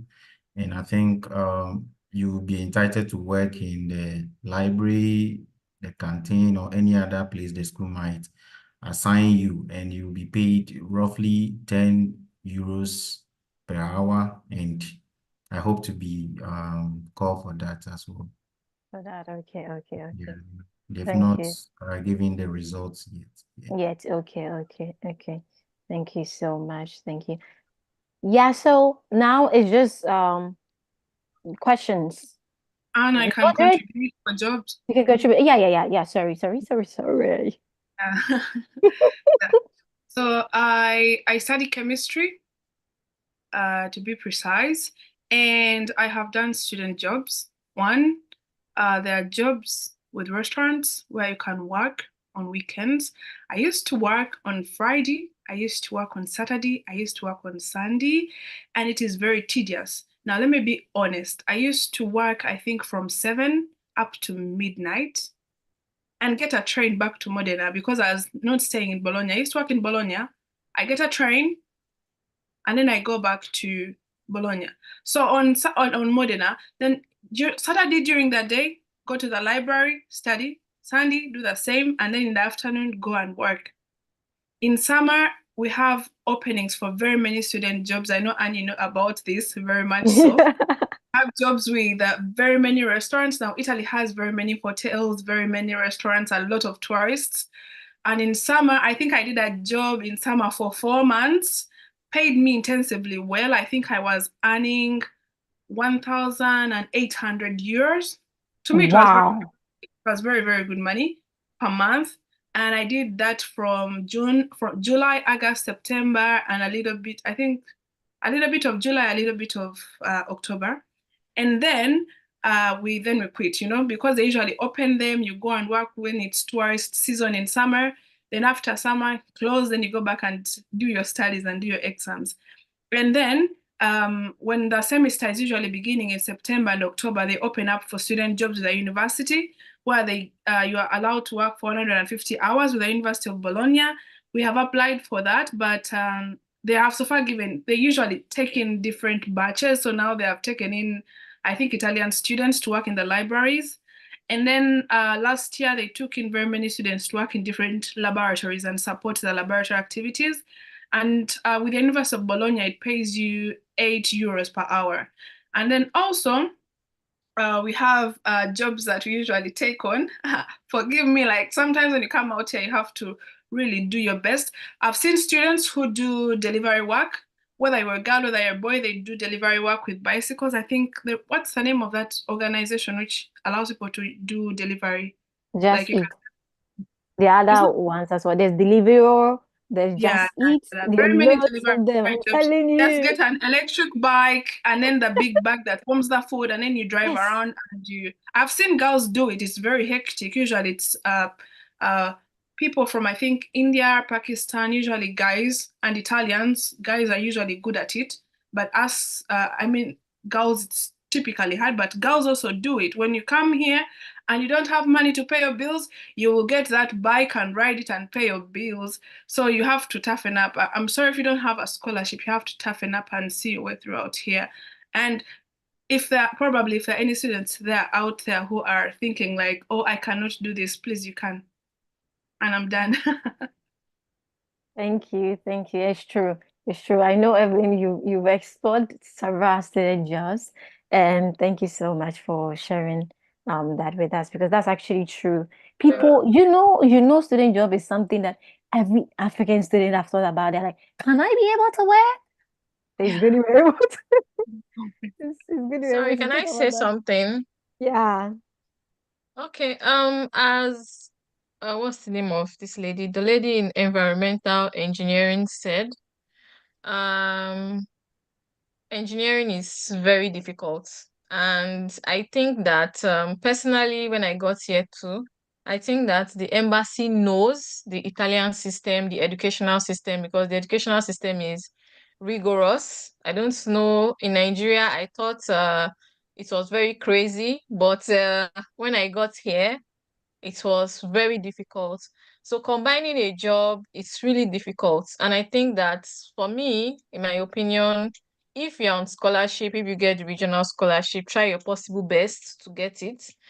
If you can't get the university scholarship, I think summer is best. And I advise people, if you know you want to work in summer, try as much as possible to clear your exams as soon as possible, so that I've forgotten her name, she said you can start in July and also renew your regional scholarship for the next session. Thank you so much. Yeah, that's actually true. There are some programs that are very, very, very, very demanding. So, as she's saying, you have to cut your coat according to your size. So you clear all your exams, and then summer you can work full time. That one, no one cares. You can work as much as you want, 40 hours, whichever hours you want to work. As long as it's vacation, nobody cares. Hello, Anne. Yeah. Okay, so as mentioned, because of the exam structure, before you, those of us on the regional scholarship, before you receive the second portion of your money, you need to have 20 CFU, and then before you renew the scholarship in the second year, you need to have 30 CFU. So roughly, aside the jobs that we will seriously be looking out for, the academic aspects which will gain or give us the opportunity to be on the scholarship once again must be looked up to. But if you wish to just change your study route to work route, it's also another process. You watch videos about that on a ANS platform. Thank you. Thank you. So now we're going to go through the questions and then ask the speakers. But then I have a question here from Benjamin on YouTube. Mildred, I don't know, you can go through the chat as well and ask the speakers some of the questions. And some I can see some of the speakers are also directly answering the questions as well. So thank you guys for doing that. But then Benjamin is asking that they want to SIMI, they're asking how can they get in touch with you? Do you want to share any details where they can exactly, you said on they can get in touch with you on you mentioned a platform. Can you give us your details so that they can reach out to you there? Yeah, they can just search for my name on LinkedIn. Yeah, LinkedIn. Yeah, you mentioned. Okay. So give us the details. My name is as written on the screen. On the screen. It's already there. So you can reach out to me on LinkedIn, or you can also search for Nigerian scholars in Italy. You can also reach out there to other Nigerians. So maybe if you have questions, you can send a DM. Okay, so Nigerian scholars in Italy. Right? Okay, so I'm writing it. Okay. So please, those who are here, you can also take note of that so that you are able to reach out to her. Okay, so thank you. Abdi is asking, do I need to book a round-trip flight ticket or is it a one-way ticket? If a round-trip ticket, is it required? How can I do that since I can only book flights in advance, just up to a year? Anyone can answer?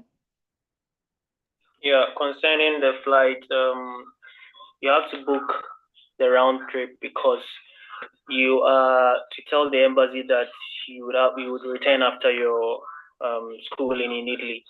You know, when you apply for the visa, you'll be given 1 year, but your master's program is 2 years. For me, for instance, they gave me just 4 months. So when I got here in January, my visa was expired.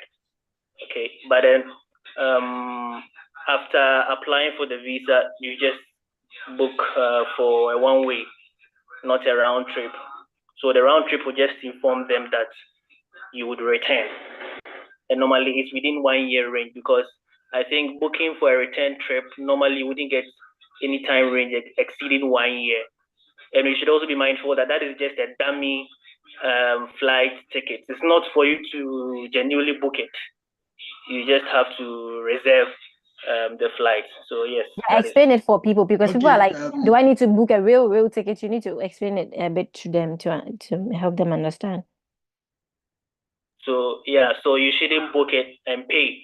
You just have to reserve. Normally, you can use Ethiopian Airline where you will just input your details, your name, sex, everything, and when you get to the last stage for you to pay, it has an option that book and reserve or something. So you just have to reserve it, and it will come into your email. Normally, I advise that you wait till the last stage, and you can just use the Ethiopian Airline app to do that. I also advise people that normally when you reserve, it takes 24 hours for the Ethiopian Airline to expire or to decline your booking. So when you are going to apply for the visa, if you know the exact day you're going to apply, then you do the reservation so that it will be valid as at the time that you're going to apply for the visa. So when it gets into the system and is declined, then it doesn't really matter. But well, anyway, it doesn't matter. You just have to reserve it. Yeah. Okay, so I'd like to touch up a bit on what Mr. Ochu said. It's not like I'm trying to like counter what he said, but in my experience, the embassy wanted to like verify. I mean, verify my I had a contract. I had a rental contract signed by the landlord and everything. The embassy wanted to see the invoice or like something to show that I paid for the flights and my rent contract, because they weren't seeing that transaction in my proof of funds. I mean, in my statement. So in that case, I told them, oh, I actually didn't pay for my flights and my contract with my account. I actually used the friend's account. The embassy specifically asked me to print the statement of my friend's account I used and then referenced from my account. Let's say this transaction, you sent this money to your friend. They want to see, you sent this money from your friend, from your account to your friend. Yes, same account of your account, same account number of your account in your statement, same number in your friend's statement. And they also want to see like the particular transaction that you like, that shows that actually paid for this particular flight and contract. I don't know, but in my experience, that's what happened to me. So I would like to just share it. Maybe you were able to like use the dummy flight booking to show that you had a flight. But in my case, they actually wanted me to like show that I paid for the flights and then the rental contract.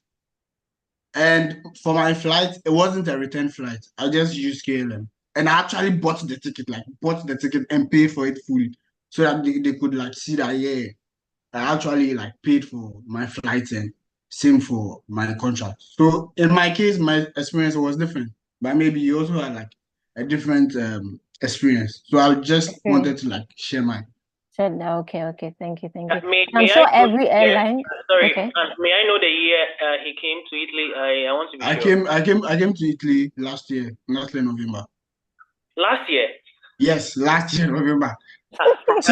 I remember I told Anne about this thing that the embassy wanted to see the particular. I remember I told Anne, I was like really surprised. They were like, no, I'm not seeing. They called me to the embassy. They were like, this is your statement. I'm not seeing any transaction showing I paid for the contract, my rent contract or my flight. So it was really weird to me, like them questioning me about particular transactions on my account balance. Like, it was really weird, but maybe I wasn't lucky.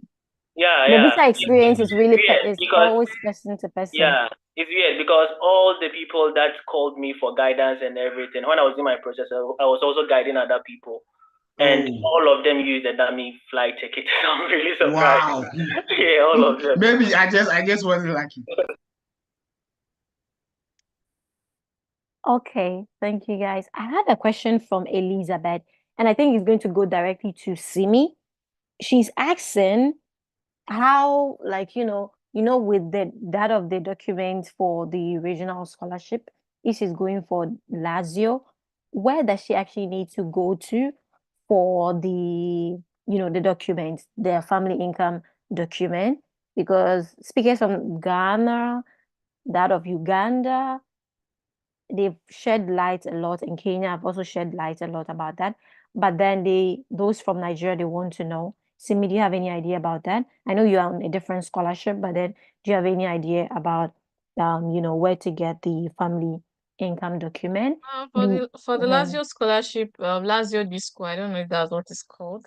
They are supposed to go to the High Court. So for every region, for those of us that we are Nigerians, it differs.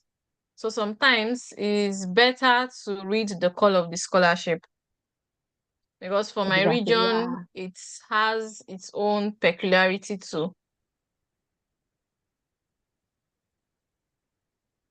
No, okay. Simi, we can hear you.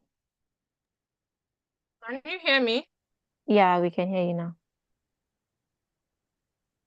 I said that for my region, it has it's different. For Campania, for example, I don't know. I think for other regions, once you don't maybe legalize at the embassy, I think you lose the scholarship. And for example, if you also don't get your visa early to come for the legalization of the documents and do the ISE, is it Parificato and all those things, you also lose the scholarship once the deadline is off. But No. in my region, it does not work that way. Even people resume in March and get the score and still get paid. Wow. That's good to know. That's good to know. So those who are listening, maybe you didn't join in early. Simi is in Palermo. So yeah, she also left her details for you to be able to reach out Not to in her. Palermo, I'm in Salerno. Salerno, sorry. Simi is in Salerno, and you can reach out to her for to ask questions or anything if you need guidance about anything. And I'm sure she'll be glad to assist you. Thank you, Simi. Thank you so much. Mildred, can you look at some of the questions from the chat so that we can kind of like wrap it up? Okay, we have a question from Oku. Mildred, I'm sorry. Nana is asking, my dad is late, okay? He has a proof of that as well. But then his boss is ready to give him a bank statement which is 100% accurate. I want to make documents which shows my boss is my sorry guys. I want to make documents which shows my boss is my father's brother who succeeded him after his death. Is it possible to pass through? What's guys? I'm traumatized. I'm reading a question. He had sent me a message via mail, and I asked him to contact me, and then I'll guide him. But with what he's saying, he means that he wants to use someone outside the scope of the laws of Italy concerning those who can sponsor a student. Now, first of all, it wouldn't work. It is not applicable in the sense that it's supposed to be your mom, your dad, or yourself. Last year, I guided someone. No, I didn't even guide him. He had a pre-rejection, and he called me, and we had to find a way out. But then, what his situation was that he used the brother to do the sponsorship, and then the brother was very, very rich. I think he was working with the Guinness, the brewery, and he has a lot of money, a huge balance. And he did the application indicating that his dad is no more. His brother has been taking care of the family and himself, but then the embassy gave him a pre-rejection. So it means that regardless of however that you make it, if your sponsors are not your mom or your dad, it doesn't work. Now, my suggestion and my advice is that in any way, if you want to apply and you are in such a situation, it is prudent that you make it as if you are the one sponsoring yourself. The money can be given to you for you to sponsor yourself. But the process must be very logical in the sense that now the Italian embassy doesn't allow or accept lump sum deposits. Even if at some point the lump sum is coming from your dad or your mom, you should still prove with a lot of documents to show that your mom or your dad is having a sustainable source of income, and that is why they have given you that money. Because if, for instance, just out of nowhere, your mom or your dad sent you 50,000 euros, assuming, into your account, there is a red flag, because where did they get that money from? So even with the parent situation, it's kind of dicey. With everything that you do, you have to prove to them. That is what I've learned about the embassy. You should send documentation to them. You shouldn't leave any gaps. So if you're having such a situation, I advise that you do it as a self-sponsorship, and then you can also claim to be a business person, proven with lots of documents. And in this case, I think we can't talk much about such processes. So if you are in such a situation, you can contact me privately, and then maybe you can find a way out.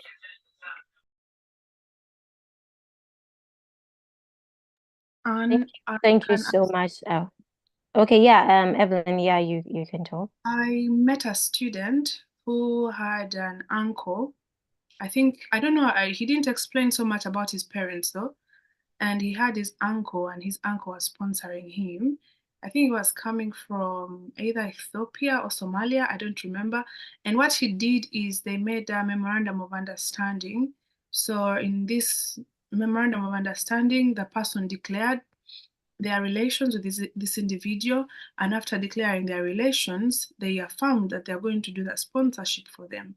And then they did it, I think, by the law, and he was given a visa with the MOU. I don't have specific details about that gentleman again, but I met him at the embassy when I was applying. Yeah. Oh, okay. Thank you so much. And I know a couple of people have issues with the embassy's guideline regarding who can sponsor you, especially in Ghana. I don't know, Simi can tell us how it actually really works in Nigeria.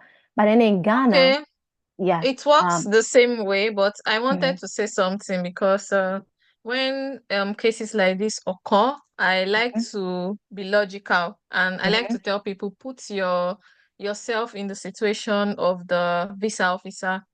One of the things that, especially while as Mr. Okere said, why they prefer your parents is that your parents can really not leave you hanging in the wind. Exactly. And number two is that this uncle or brother, or I don't know, whoever you want to use has other responsibilities. You are not his main priority. That is just like what I want to say. I am my parents' main priority. You are not your uncle or your brother's main priority, especially if the person already has a family, no matter how rich the person is. His kids or his wife, I don't know, whatever composition of his family, that is the main priority. So the embassy looks from this angle. If I call my uncle and say, oh, I need 1,000 euros, if he has a personal emergency to attend to, maybe his family, he won't give it to me. That's just a simple scenario. Thank you. Yeah, that's actually really true. What Simi is saying is actually like very true. And, just like what you said, if the person can transfer it to you over, an amount of time, and then you have a way to really show correct transactions, then you're good to go, because your brother can wake up today and he can say he can no longer sponsor you. You cannot force him. For your mother, your father, by law, they are supposed to sponsor you. You get it? And then one other thing I wanted to put across, because there was actually someone who had made mention of that, because the person also had the same issue. The person went to the embassy. If your brother is sponsoring you, I think these are also some of the situations why people get their pre-rejection. The embassy wants to see your proof of funds should be 6,000 euros, an example. And then your brother is the one sponsoring you. And then your brother has an account that is showing exactly 6,000 euros. Please, let's ask ourselves. So you mean your brother is using his whole money to sponsor you? Everything that he has to sponsor you. What amount of money does he have to take care of himself? And that is actually what has gotten so many people to get free rejection. So if someone is sponsoring you, even with your parents, most of the time it's advisable for the person to have at least, if not more than the amount that is required. If it's someone externally, then probably the person should have twice the amount that is required to show. That can be something you can use as a base. Oh, this person is actually willing because the person has enough to really sponsor me. So even with your parents, that is something you should really look out for, because so many people actually got the rejection, and then the embassy was like, you mean this person is using this whole amount to sponsor you, and what are they left to take care of themselves and then their family? So yeah, that's just what I wanted to put across. And every year, the Ministry of Universities and Research announces there's like a document that a notice that says the required amount for Different every year. guidelines. So Yeah. you can just Yeah. So as of last year, we are sure this year there's going to be updated, guidelines. Yeah. This year is the same as last year actually. I will send like an extract of it because this year it is not available in English but in Italian. But I have a translated part of the important parts, which is how to get the study visa. And I think what they highlighted about the parents is still written in bold or will I say in acrylic. So I would try to put it on the chat box for people to also read. Thank you. Okay. Thank you. That would be so good. Yeah, we speaking. Okay. So I Godwin. think people have been getting this confusion about either to get that ×2 of the 6,000 euros for the proof of fund. Basically, I think the ministry has stated the basic minimum that you should have in your account before you put in your application. That minimum is just there to give you a caveat on what exactly you should have. If you have more than that in the account, it's a plus, but just don't go below that. So there is a document that specifies per annum.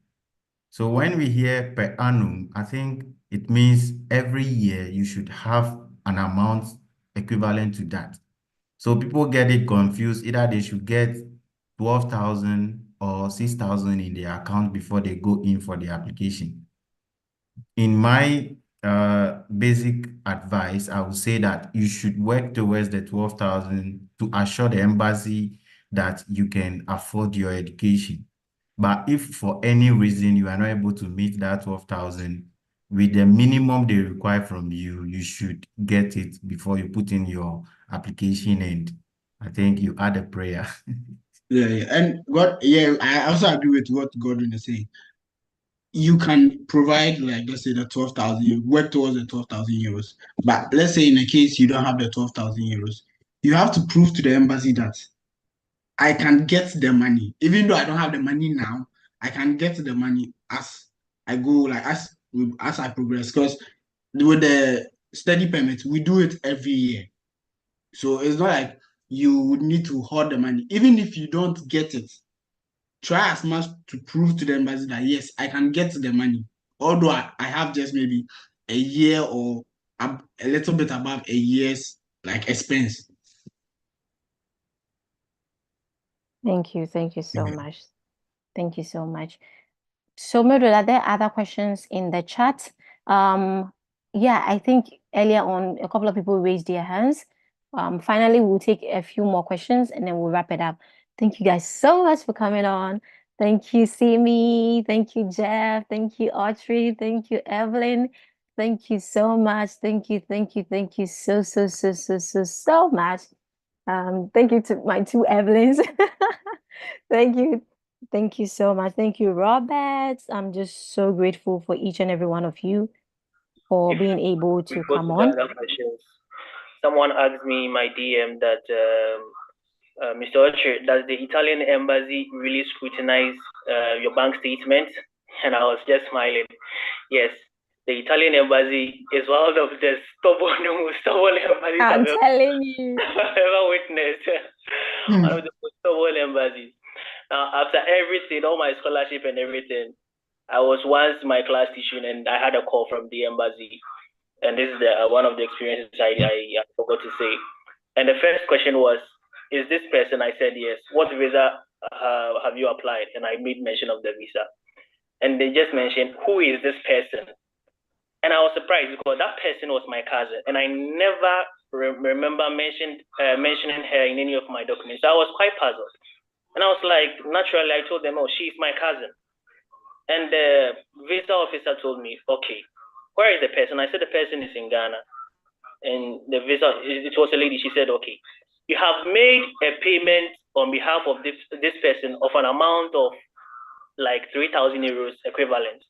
Why? And I was like, wow, because I had made the payment for my cousin to a UK university like a month or two ago.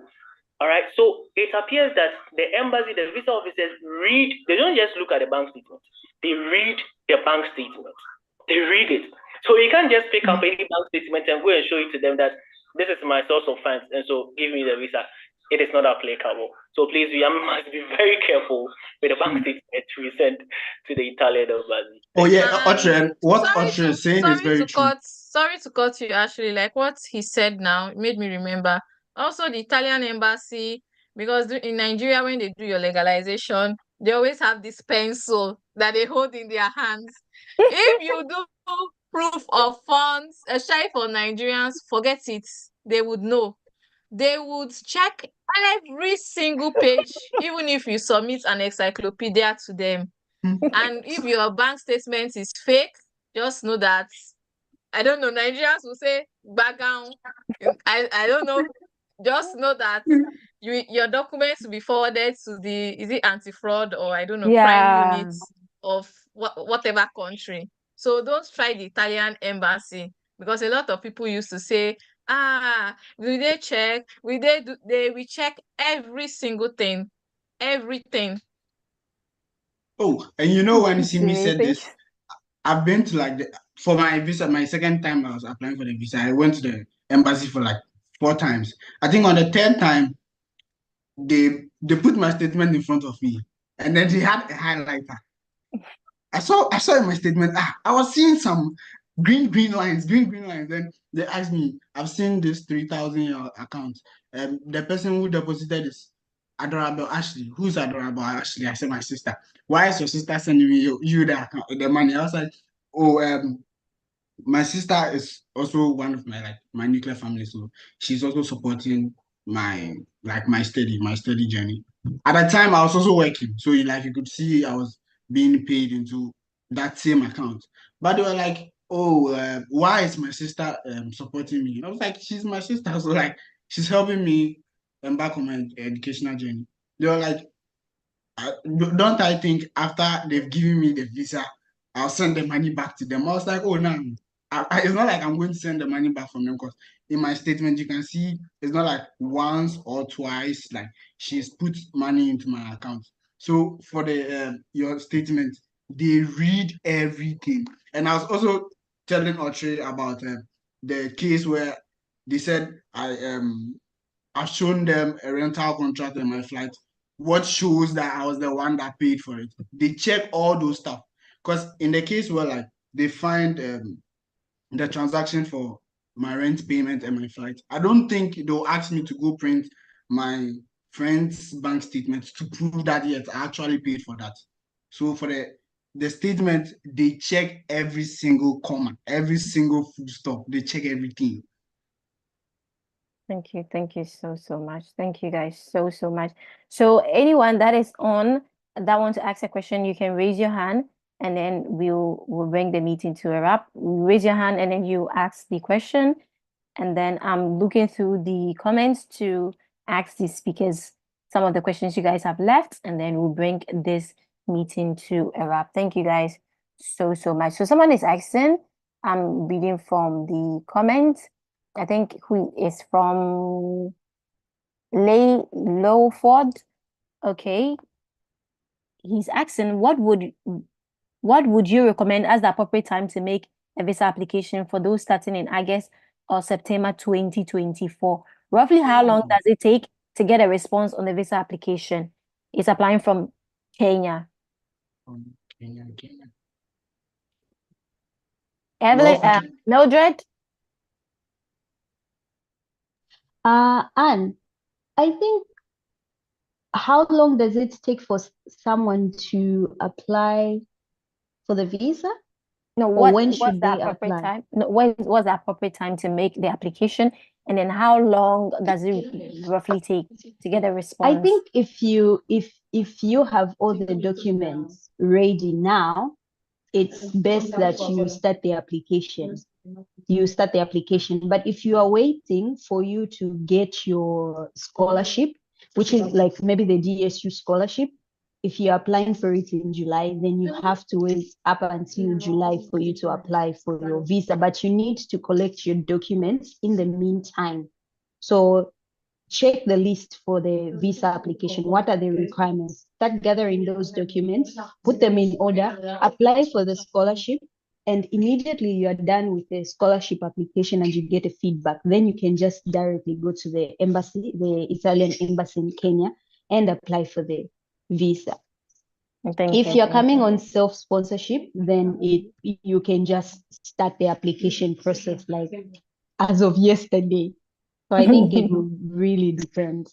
Okay. Thank you so much. Thank you so much. Yeah, So this those, question, yeah, okay. those in Ghana have also been asking me the time period of the issuance of the visa, and it is applicant dependent. It depends on you, the applicant, the time that you apply for the visa. I think I've already talked about this. The earlier, the better. So it's better you apply it very early. Now, with the Ghana process, it's not like the Nigerian process and maybe other processes. I think one of the speakers was saying that DS is very strict as compared to Ghana. Yes, for us, you don't need to legalize your documents or authenticate it at the Ministry of Education or Foreign Affairs before you apply for the school. Straight away, you can apply for the school, then you can get your admission. But then after you've gotten your admission and you've done the university, you've done the pre-enrollment, within that period is when you have to do all the the legalization, because when you arrive in Italy, it is mandatory for you to get your educational documents to them legalized. In the enrollment, it is mandatory. That is for you to get the declaration of value. Well, some people also decide to do CIMEA, CIMEA. See, the Italians will say yeah, CIMEA is a body in Italy. I think someone asked the question in the question box. CIMEA is a body in Italy that verify our educational documents. And that is really fast, but then it is very expensive. So you can choose to do the CIMEA, which is we have verification and comparability. Now they have increased the price. Last year, I paid 908 cedis or so for Ghanaians here. This year is like ×4. So you can choose to do that, or you can choose to apply for the DOB. But it is also advisable that you mail your school to ask them which one they demand or require for the enrollment, because if you don't have that, you can't do the enrollment. And the DOV always is cheap for whichever country that you find yourself. Okay. Thank you so much. I have a question here. Okay, 3 people have raised their hands, but then before I call you guys, I have a question from Natasha. I think it goes directly to SIMI. In Nigeria, where can one get the Commissioner of Oaths for their documents? Where can one get Commissioner of Oaths? You don't need that. I think that is particular to Ghana, in my opinion. Okay, maybe. Yeah, I think she. Simi, I think you mentioned that the person needs to go to the High Court for the document. That's why I said it depends on the what's it called? It depends on the region. So the person needs to, maybe if the person has 3 or 4 schools, the person needs to know where he or she is going. Then, because you can't, okay, maybe you're looking at Bologna, I don't know, Napoli, you can't have 3 income documents. It's waste of time and effort. So once you've pre-enrolled in a school and you are sure that you are going to this particular university, you check for the region, I don't know, online. Okay. Then you can now probably ask me, because maybe the question has to be direct. Direct. More direct. Okay. Yeah. Okay. I get that. Okay. So while you know, how do I make a reservation now? Hydro, yeah, you can open your mic and speak. Okay, good evening. I would like to ask a question about the IC document. For the lady that was talking about yeah, about Nigeria. And then also, I think I heard somebody talked about Genova because I did get an admission to University of Genova and an acceptance to University of Naples, that's Napoli. And I think they, because I checked the scholarship, right? They both talked about the IC document. And then I wanted to ask, would I need to authenticate the document from the I-court or just keep it because I plan on applying for the regional scholarship? Any idea about that? I would really appreciate that. And then is it possible for one to include the regional scholarship as your as part of your POF for the visa application? And I also wanted to ask, I do have uncles in Italy, so I wanted to know if one can also fill them in for sponsorship. That's for Nigeria still. Yeah, thank you very much. Okay, welcome. I maybe I may be sloppy, but I think the first question you asked was regarding what again? Sorry. I asked the question about the IC the IC stuff for the regional scholarship. That's The why I document. said it depends on the region. So now that you have two admissions in Genoa and Napoli, you need to know which one you want to choose. And number two, you cannot mention the regional scholarship as a proof of fund. Don't do it. Don't even try it. Don't even take the regional scholarship document, the income document near the embassy. Personally, I tell Nigerians or people that if you are tempted, put it in your box. If you know that maybe you will forget, that's what I did during my time. My ISA documents, I put it inside a drawer in my house. Or you don't do it at all till maybe you are ready to apply for the regional scholarship or when the call is out. Because any mistake you mention, because you are trying to tell the embassy that, oh, I'm poor, I'm rich. So who will they believe? Like, I don't know, someone also said that earlier. So you need to be very careful. In as much as you want to apply, you need to, like the Bible says, there's time for everything. Thank you so I much. hope I answered your question well. Yeah, and then I think the next question is would one need to authenticate the document from the I-court? That's why I said it depends on the region. So maybe when you decide on which place you want to go to, maybe you can reach out to the Nigerian scholars in Italy. They'll be able to give you which one, if you want to go for Genoa or this one, and the process it takes, the process you have to do. Thank you, Simi, so much. Thank you for that. Next is Aben.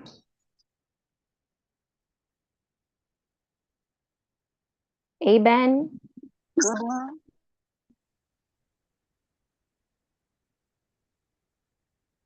Aben, you're next to ask your question.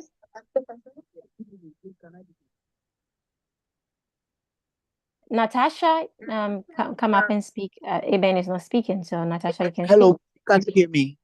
Yeah, we can. Yeah, please can you hear me? Yeah. Okay, so I think most of the questions I want to ask has been answered, but I still need more clarification. With regards to the proof of funds.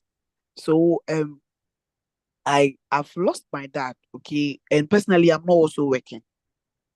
Since I completed, I'm not working, I'm not doing anything. So how do I go about with the proof of funds? And is there any way, or apart from my mom and my dad, no, nothing else can be done? The reason I'm asking is, if I want to, place the amount of money needed for the proof of funds in my account. Since I'm not working, won't the embassy, try to find out how I had that money in my account? I want to know if there is any suggestion on that or anyone has an answer to that. Thank you very much.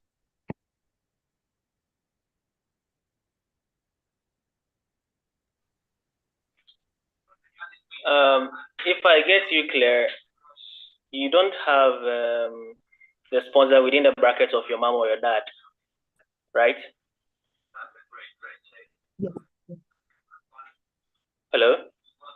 Yeah, yes, please. That's what I said. That's Okay. what I said. Now, first of all, what the embassy looks at concerning your bank statements, first of all, is the consistency in the entries in your bank statements. Okay. They would want to know the money, the inflow and the outflow, what has been coming in and what has been coming out. So if there is a sudden huge deposit within a month, they would have to highlight it. Just as my friend Robert said, they will highlight it. And then also, if you are approaching the visa time and a huge sum of money enters and then you get a high balance to apply, it is also a red flag. So there are two things that they look at for the with the bank statement. They look at the inflow and outflow and also check the balance, in which the two of them are key. Now, in your case, the only option that you have is to be a self-sponsored student, or you can make it like maybe your work is sponsoring you, or an agency is sponsoring you in Ghana, because in the country that you are in, because the sponsors per the laws of this country, Italy, it is supposed to be a family member who is in Italy with an Italian passport. There are two things involved here. You can have a family here who is legally here but without an Italian passport. But if your family member is here and is with an Italian passport, then you can be sponsored by the person. And then your mom or your dad or an agency that is highly recognized by the embassy. But then if there is a credible agency that is willing to sponsor you within where you are in your local country, the embassy will check the website of that agency or that firm or whatever, and will check everything. A mail will be sent to them to verify that indeed you are being sponsored by that agency or your firm.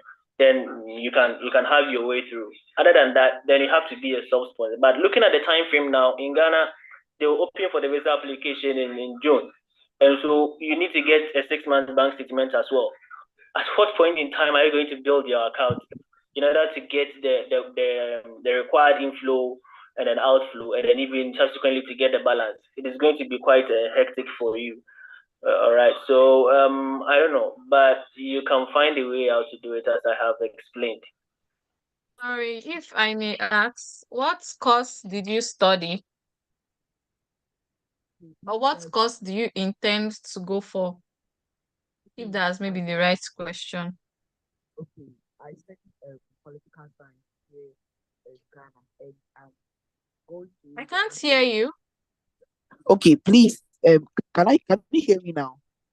Yes, I can. What course do you intend to go for? Okay, I've been given admission to read Masters in Security and Human Rights. Human security. I can't hear you well. No, Security and Human Rights. Ah, okay. What did you study like in your bachelor's? Please, I read political science. For me, I would advise you that maybe you look for a less competitive school to apply to. Maybe like Napoli. Maybe you could try maybe the international relations at Napoli. Because yes, as Mr. Okere said, you're supposed to have started building your accounts, of course, and considering the situation or that you are, you need a lot of convincing. So, and I would also advise you, when the Mercy scholarship is out, you should also try to apply for it. Okay. So that's I don't know. that can help, but you need to start building your account in some way, but don't make it suspicious. For me, like Mr. Okere said, the lump sum of amount is not good, but I had a lump sum during my time, but it had an explanation. If your sponsor has received such a money or receives such high amount of money regularly, then it is not a red flag. Okay. But if your sponsor has never received that kind of money and it does not match with the income, the pay slip, and the bank statement, then it is a red flag. Okay. Okay, please, thank you very much. Please, I want to ask my last question. I don't know if I can go ahead.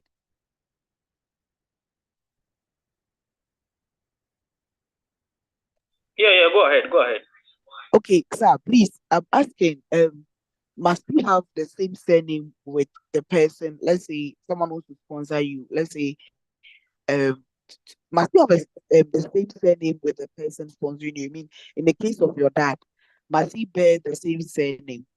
Or what? The reason I'm asking that is, I want to know, can't any other person sponsor you where the person will appear as though he's your dad? I'm only asking. I want to find out. No, it's not admissible. It's not admissible. Even if the person is having all the names that you have, it's not admissible. For me, I know it's not admissible in most of the countries, even in Nigeria, because I'm part of most of the Nigerian groups on WhatsApp and on Telegram, and most of them had rejections last year. So it's not admissible. It's supposed to be you, an agency, your mom or your dad. Basta. Okay. And Thank you also, so much. with the agency, it depends on the Italian diplomatic representation in your country. If the embassy doesn't deem it reliable, there's nothing you can do about it. Because it says in the circular, the one SIMI sent into the group, it says specifically in it, if the Italian diplomatic mission doesn't deem it reliable, then there's nothing you can do. Okay. Okay, thank you so much. Yeah, so next, Natasha. Thank you, Ivan. Next, Natasha. Hello, good evening. Good evening. Okay, my name is Natasha, and I have some quick questions. One is with the sponsorship. Okay, so my question is, my mom doesn't bear the same surname as mine because she's divorced and she's married to someone else. So which would be advisable? Is it advisable for me to say I'm sponsoring myself or she's the one sponsoring me? That's one. Second is on the declaration of value.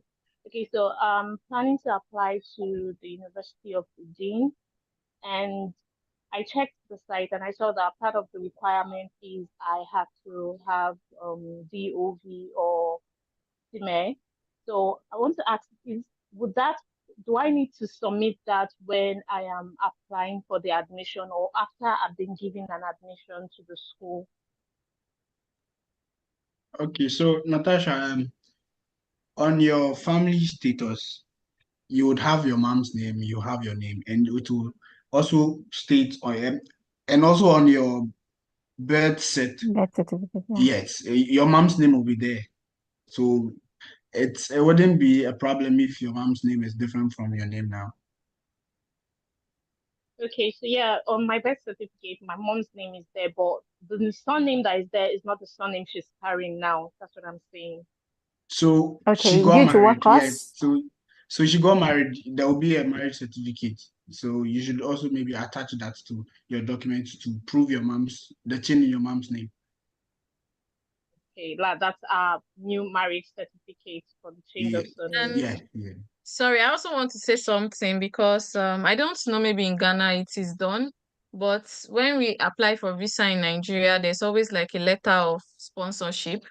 Your mom, this letter of sponsorship is there for a purpose. your mom should explain herself in details.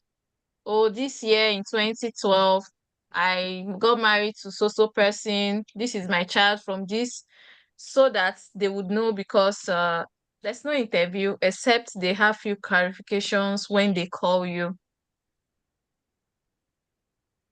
Yeah, and then with regards to that, the name issue, I guided someone last year, and the person is having the family here, one of the parents, and the parent had remarried, and so the name that parent is using is different from what is on the applicant's birth certificate. And so I had to, they have a translation agency here or something. So he gave me a document bearing the change of name in Italian, and then the birth certificate was added to it. So the thing is that every document that links to the change of name must be added, because they will look at it to get to know their understanding. You don't have the opportunity for us in Ghana here. You don't go for an interview.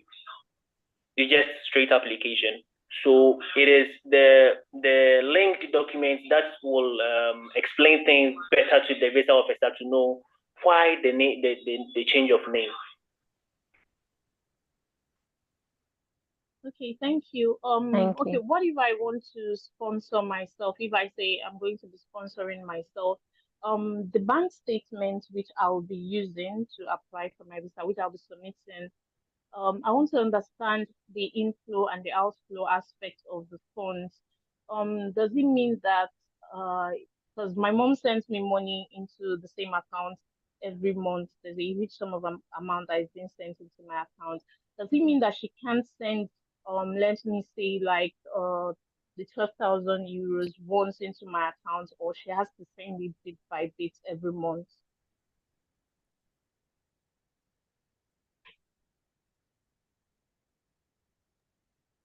Well, in my opinion, I would say that it depends on, for me personally, I know that you can have more than one sponsor. For example, you can be the main sponsor and your mom can be the other sponsor. It's possible. And it depends on the transaction your mom has been making. Your mom can send you the money and say support for education. It's a lump sum, but it is explainable.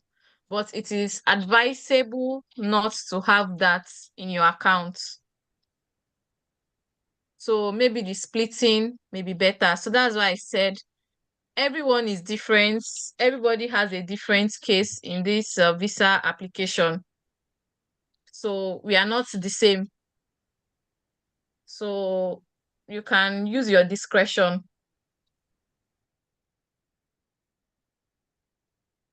Thank All you. right, Thank you thank you so very much. much. Yeah, So my that's last question is good. just about the DOV, the declaration of value.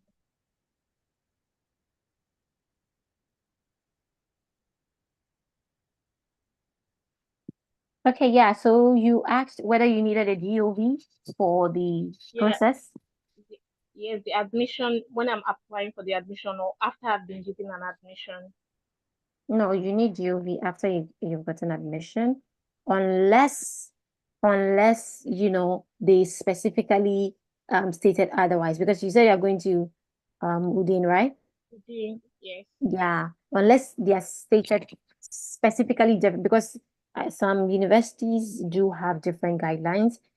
So unless they stated that you need I that. think for Udin, she needs to have the DOV. No, okay. It Yeah. was stated on their website. So maybe you should also try to apply to other universities if you know you cannot provide it.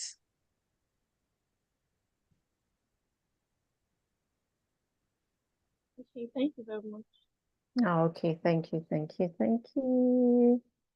Okay, so Kelvin is asking, is it possible to do legalization in one country and apply for a visa in another country? That is if you studied in the country. So that's what you guys need to know. An example, who mentioned that? Evelyn, Andrea mentioned that. Yeah, if you had, I think someone had mentioned that if you had studied in a different country and then maybe you are in Nigeria, but then you're studying in Ghana or you're studying in the UK, you cannot process your legalization DOV in Nigeria where you're currently at. You have to take your document to the country where you got your education, because it is only the Italian embassy in that country that can give you the evaluation of the certificate to that of the Italian one. So you have to take it there, you do legalization there, authentication, and then you do DOV there as well. Then you request for visa from wherever you are. So you request for the visa in Nigeria if you are in Nigeria. That is a very confusing process to a lot of people, but then you don't always have to worry. You just have to email the embassy in the country that you studied at, okay? And they just give you guidelines on how to actually go about that. Aside from that, too, you can also email the authorities there and ask them for guidelines about how to actually go about that. Yeah, so that is it. The next person, Danielle.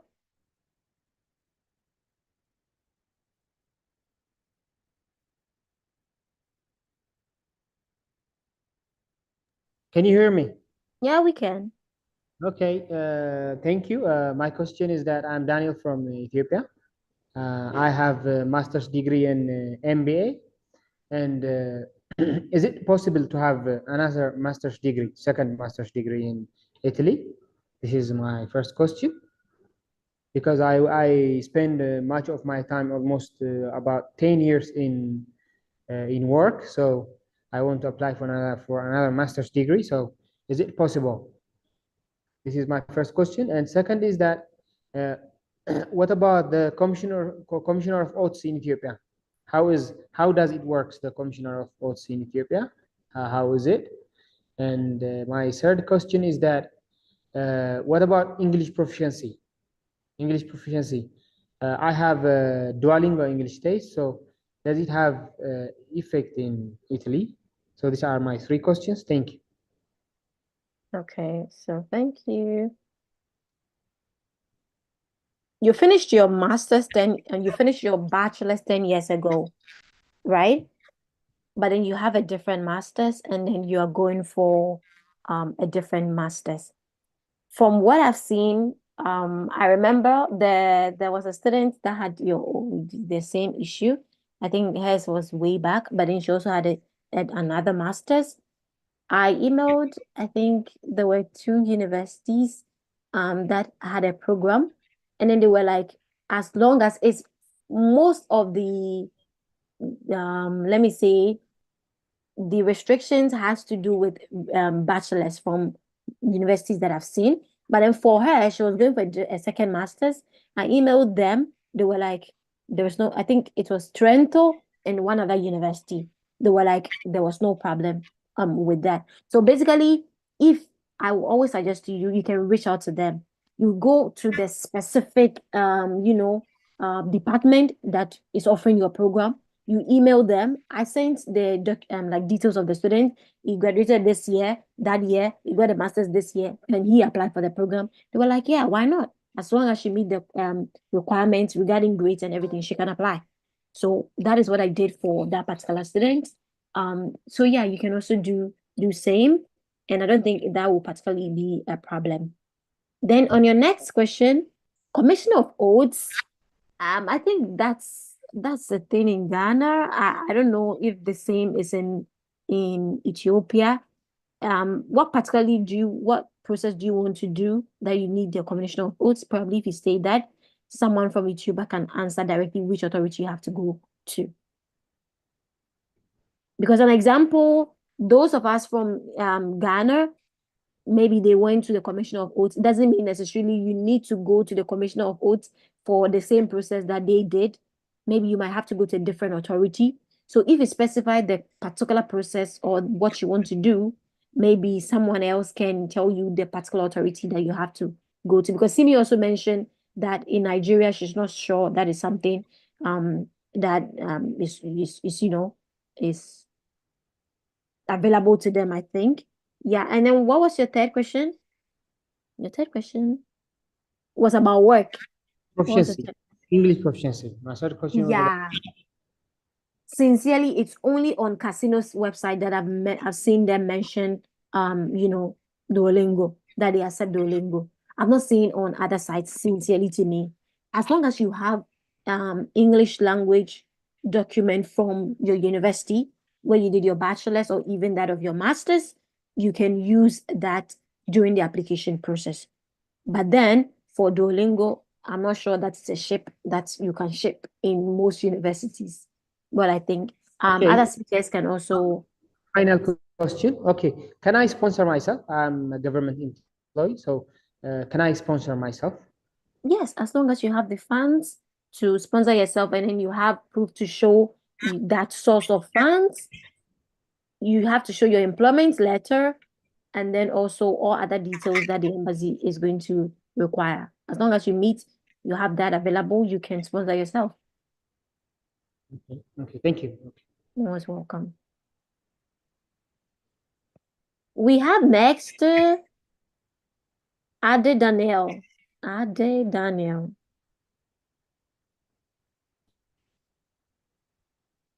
I hope your questions have been answered. Yeah. Yeah, okay. Daniel, you're next.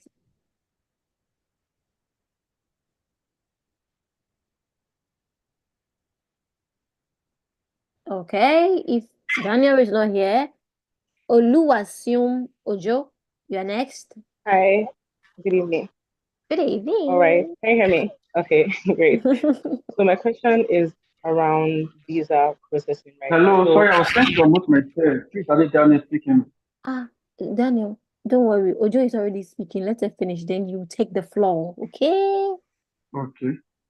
Thank you. all right.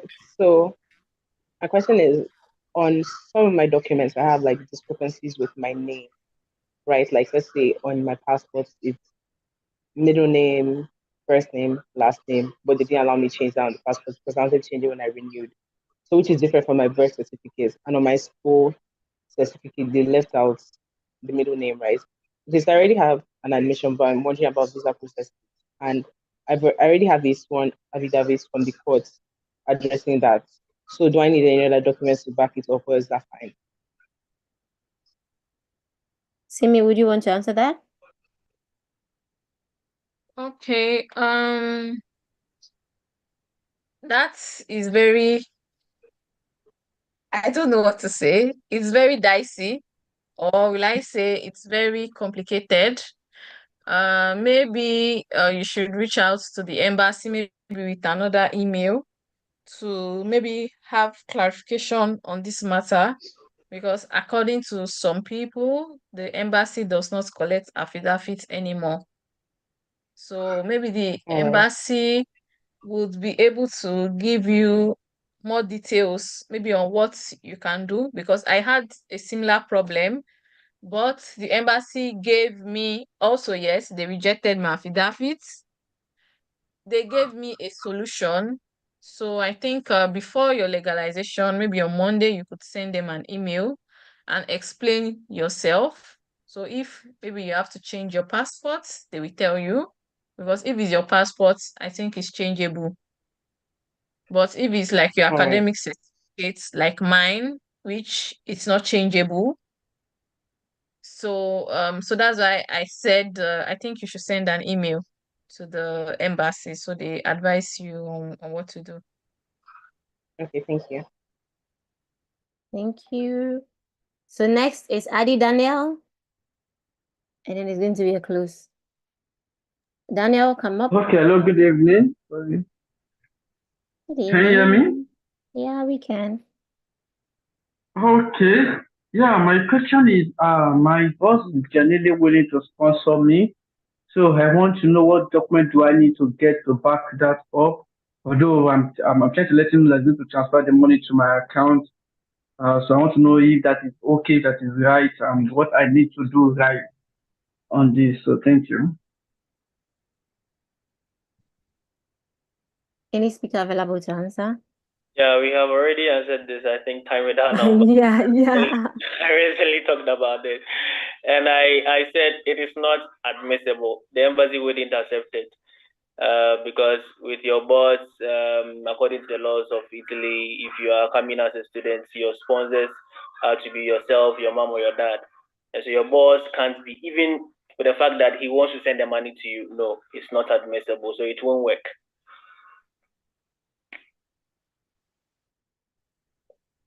Thank you so much. So Daniel, that was it. It's not going to work. The ship won't ship.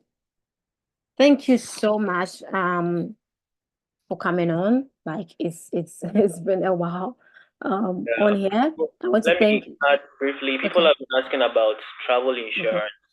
Okay. They do not know much about it, and they've been asking on the page and then in our DMs. The Okay. travel insurance, every country has its own. I think with the European countries, yes, it's a travel health insurance where you can get that document from any accredited agency. In Ghana, we have Vanguard, we have Star Life Assurance, and all those. So if you go to the Italian embassy website, they have accredited agencies that give traveling health insurance. And then you can just purchase the number of months that you want. For me, I always advise that you have to be very careful with the Italian embassy in the sense that every document that you are sending to them has to be relating to each other. So normally I advise that if you can, you buy 1 year traveling health insurance because your visa will last for 1 year. But if you can't, you can also go in for a month, 2 months, 3 months, 4 months, up to the 12 months. So you can just walk in and buy it, and then you add it to your document. That one is not dummy. That one you have to buy it. So that is about the traveling health insurance. Thank you. Thank you so much. Thank you so much. So before we bring the meeting to a close, like final words from the speakers, final words, what you have to say to the students. You've heard the questions, you've given answers. The final words you have to say to the speakers, the students, and then we'll bring the meeting to a close. Simi, you can go first.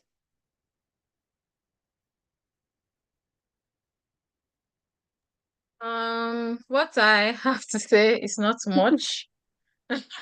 If maybe you're a Nigerian looking for guidance or you need to ask questions regarding the process, you can reach out to me on LinkedIn or you reach out to I would paste the page Nigerian scholars in Italy. I think I sent it to someone, Natasha. You could click on it and any questions you have, the admins would be willing to respond to you. And if need be, you'll be added to the group. Thank you. Thank you so much. Thank you, Simi. Next, Ochuria. Let me give my final say and then I'll go to sleep. It's already late. Yeah. So, like I keep on repeating, you have to be very circumspect with the Italian embassy. If there are gaps in your documents, they will be stressing you. For me, I never went to the embassy after I applied and I was called to pick up my visa. When they called me for a brief interview and I was called again. But I know people got there like 2, 3, 4 times. And so every single thing that you are doing, just put yourself in the shoes of the VO, just the visa officer, and then ask yourself the questions that are likely to be asked concerning your documents. Do not leave any gap. There was an incident where someone that I was guiding wanted to claim that someone was the father, and then he made a new birth set, and when he applied for the visa, the embassy gave him a pre-rejection indicating that he did the birth set after his passport was issued. That was the basis for his rejection, and he could never address the issue because how is it that your passport was issued and then your birth set was after that? So you have to make sure that you'll be circumspect with that. Now, I would say that Italy is a beautiful country. My family are here, but I never wanted to be here myself. At a point, I said, no, all my people are running away. Let me come here. And I'm really enjoying the atmosphere and everything. people are scared about the language, and I would say that the language is not that difficult. Most of the words are like French and English words, and so if only you would want to study the language, you'll be able to do it. As I sit here now, I can speak some small, small. Yeah. Some comments died. I mean, it's okay. Yeah, and then if you come in with the first from the beginning, it's not that easy for you. It is not as straightforward for you to get a job as people anticipate. When you come, you have to fit into the system by getting to know the basics of the Italian before you can get a job. Yeah, there are lots of jobs, myriad jobs. People are saying Italy there are no jobs. Those things, those information are untrue. There are lots of jobs here that you can do. So it is better that you put that at the back of your mind. And then also the visa is also very, very, very powerful. Italian visa is powerful. You have access to so many countries. So I will advise that if you can't enter any European country, you can use the Italian route, and then you can visit anywhere that you want to go to within the Schengen area. People have also been asking about family. If you want to bring your family on the basis of a dependent that is relative to your student visa, it is possible. But I know Anne has a lot of videos on that on her channel. But then before you can bring your family member or members, it's supposed to be after a year of your stay here. You can't just bring them straight away like how UK was doing and how Canada is doing for masters and PhD. You have to do that after. You can bring them after 1 year.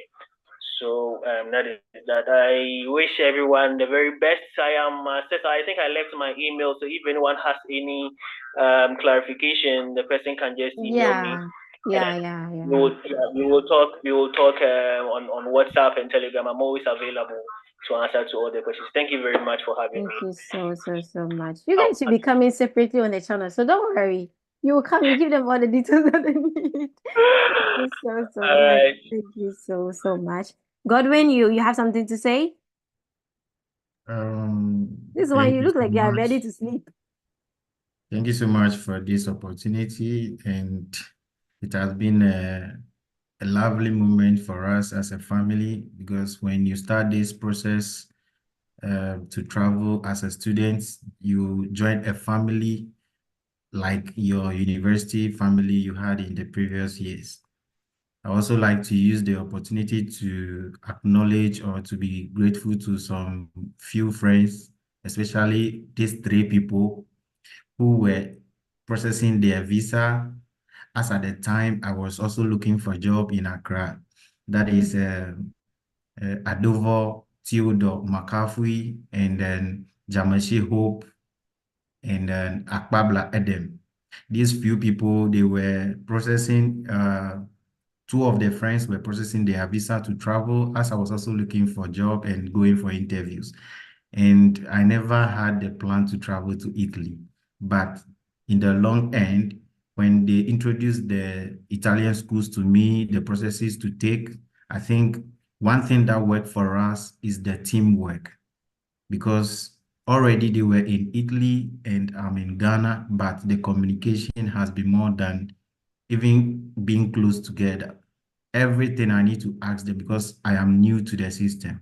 So I'll acknowledge everyone who is taking the process to take time to read instruction, seek advice when necessary, and also be genuine and add prayers to everything you are doing. And I believe God will give us the assurance of Visa 2024. Thank you very much. Thank you. You guys heard it. Add prayers to everything, every single thing that you're doing.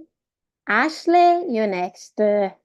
Oh, so thank you very much for this lovely time to gather ideas and then share what we know.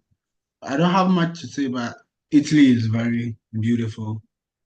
And you have to be, if you want to come here, you have to be very specific, know what you want, research a lot, read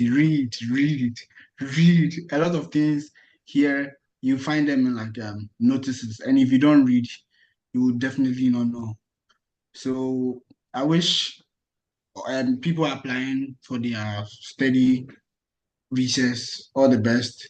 They shouldn't give I know some people have had pre-rejections and they are down and they wouldn't want to try anymore. I was rejected the year before this year, but I still didn't give up. So there's always light at the end of the tunnel. So like I'm saying this to like inspire them, the people who have like had rejections or pre-rejections the year before. They should still like, if they really want to come here, they should go after it. And I'm sure God will bless them with whatever they desire. Thank So you. thank you very much, and Thank you for so granting much. me. Thank you so much for coming on. Thank you so much for coming on. So I want to thank each and every speaker that, was able to make it for this session. I know it's been a long session, but then it's just fulfilling. And for the fact that we're able to answer questions from those that are coming in. I'm sure so many people were confused, and then this has really been very helpful. I'm grateful for each and every one of you. It's actually very late here in Italy. I'm grateful that you're up. Emmanuel, you're up by this time. Godwin, you're up. I'm so grateful. Ashley, you're up as well. And then Maureen, I thank you guys so much for coming on. We're going to try as much as possible to be doing this, whenever we can, because at every stage of the process, people do have questions. But then today, I want to say thank you guys for coming on, Ashley for coming on, Manu for coming on, Godwin for coming on, Mildred for coming on. I want to thank Simi. She was like, I'm just so grateful to you. Thank you so much for coming on, because you've given so much clarity to those coming in from Nigeria. I want to thank Evelyn as well for coming on, for sharing, KIRABO for sharing for those that will be coming in from Uganda. I also want to thank Evelyn Adre as well from Mozambique. She was able to also help those who be coming in from there. I'm grateful for each and every one of you. JEPH was also able to come on and share as well. But then that is it for tonight's session. We are hoping to see you whenever it's possible. But then thank you guys for coming on. It's a wrap for today, for this evening. We'll see you guys again on a different session. Bye. Ciao a tutti. Buonanotte. Ciao, Bye, everyone. bye. Ciao, ciao, Ciao, bye. bye.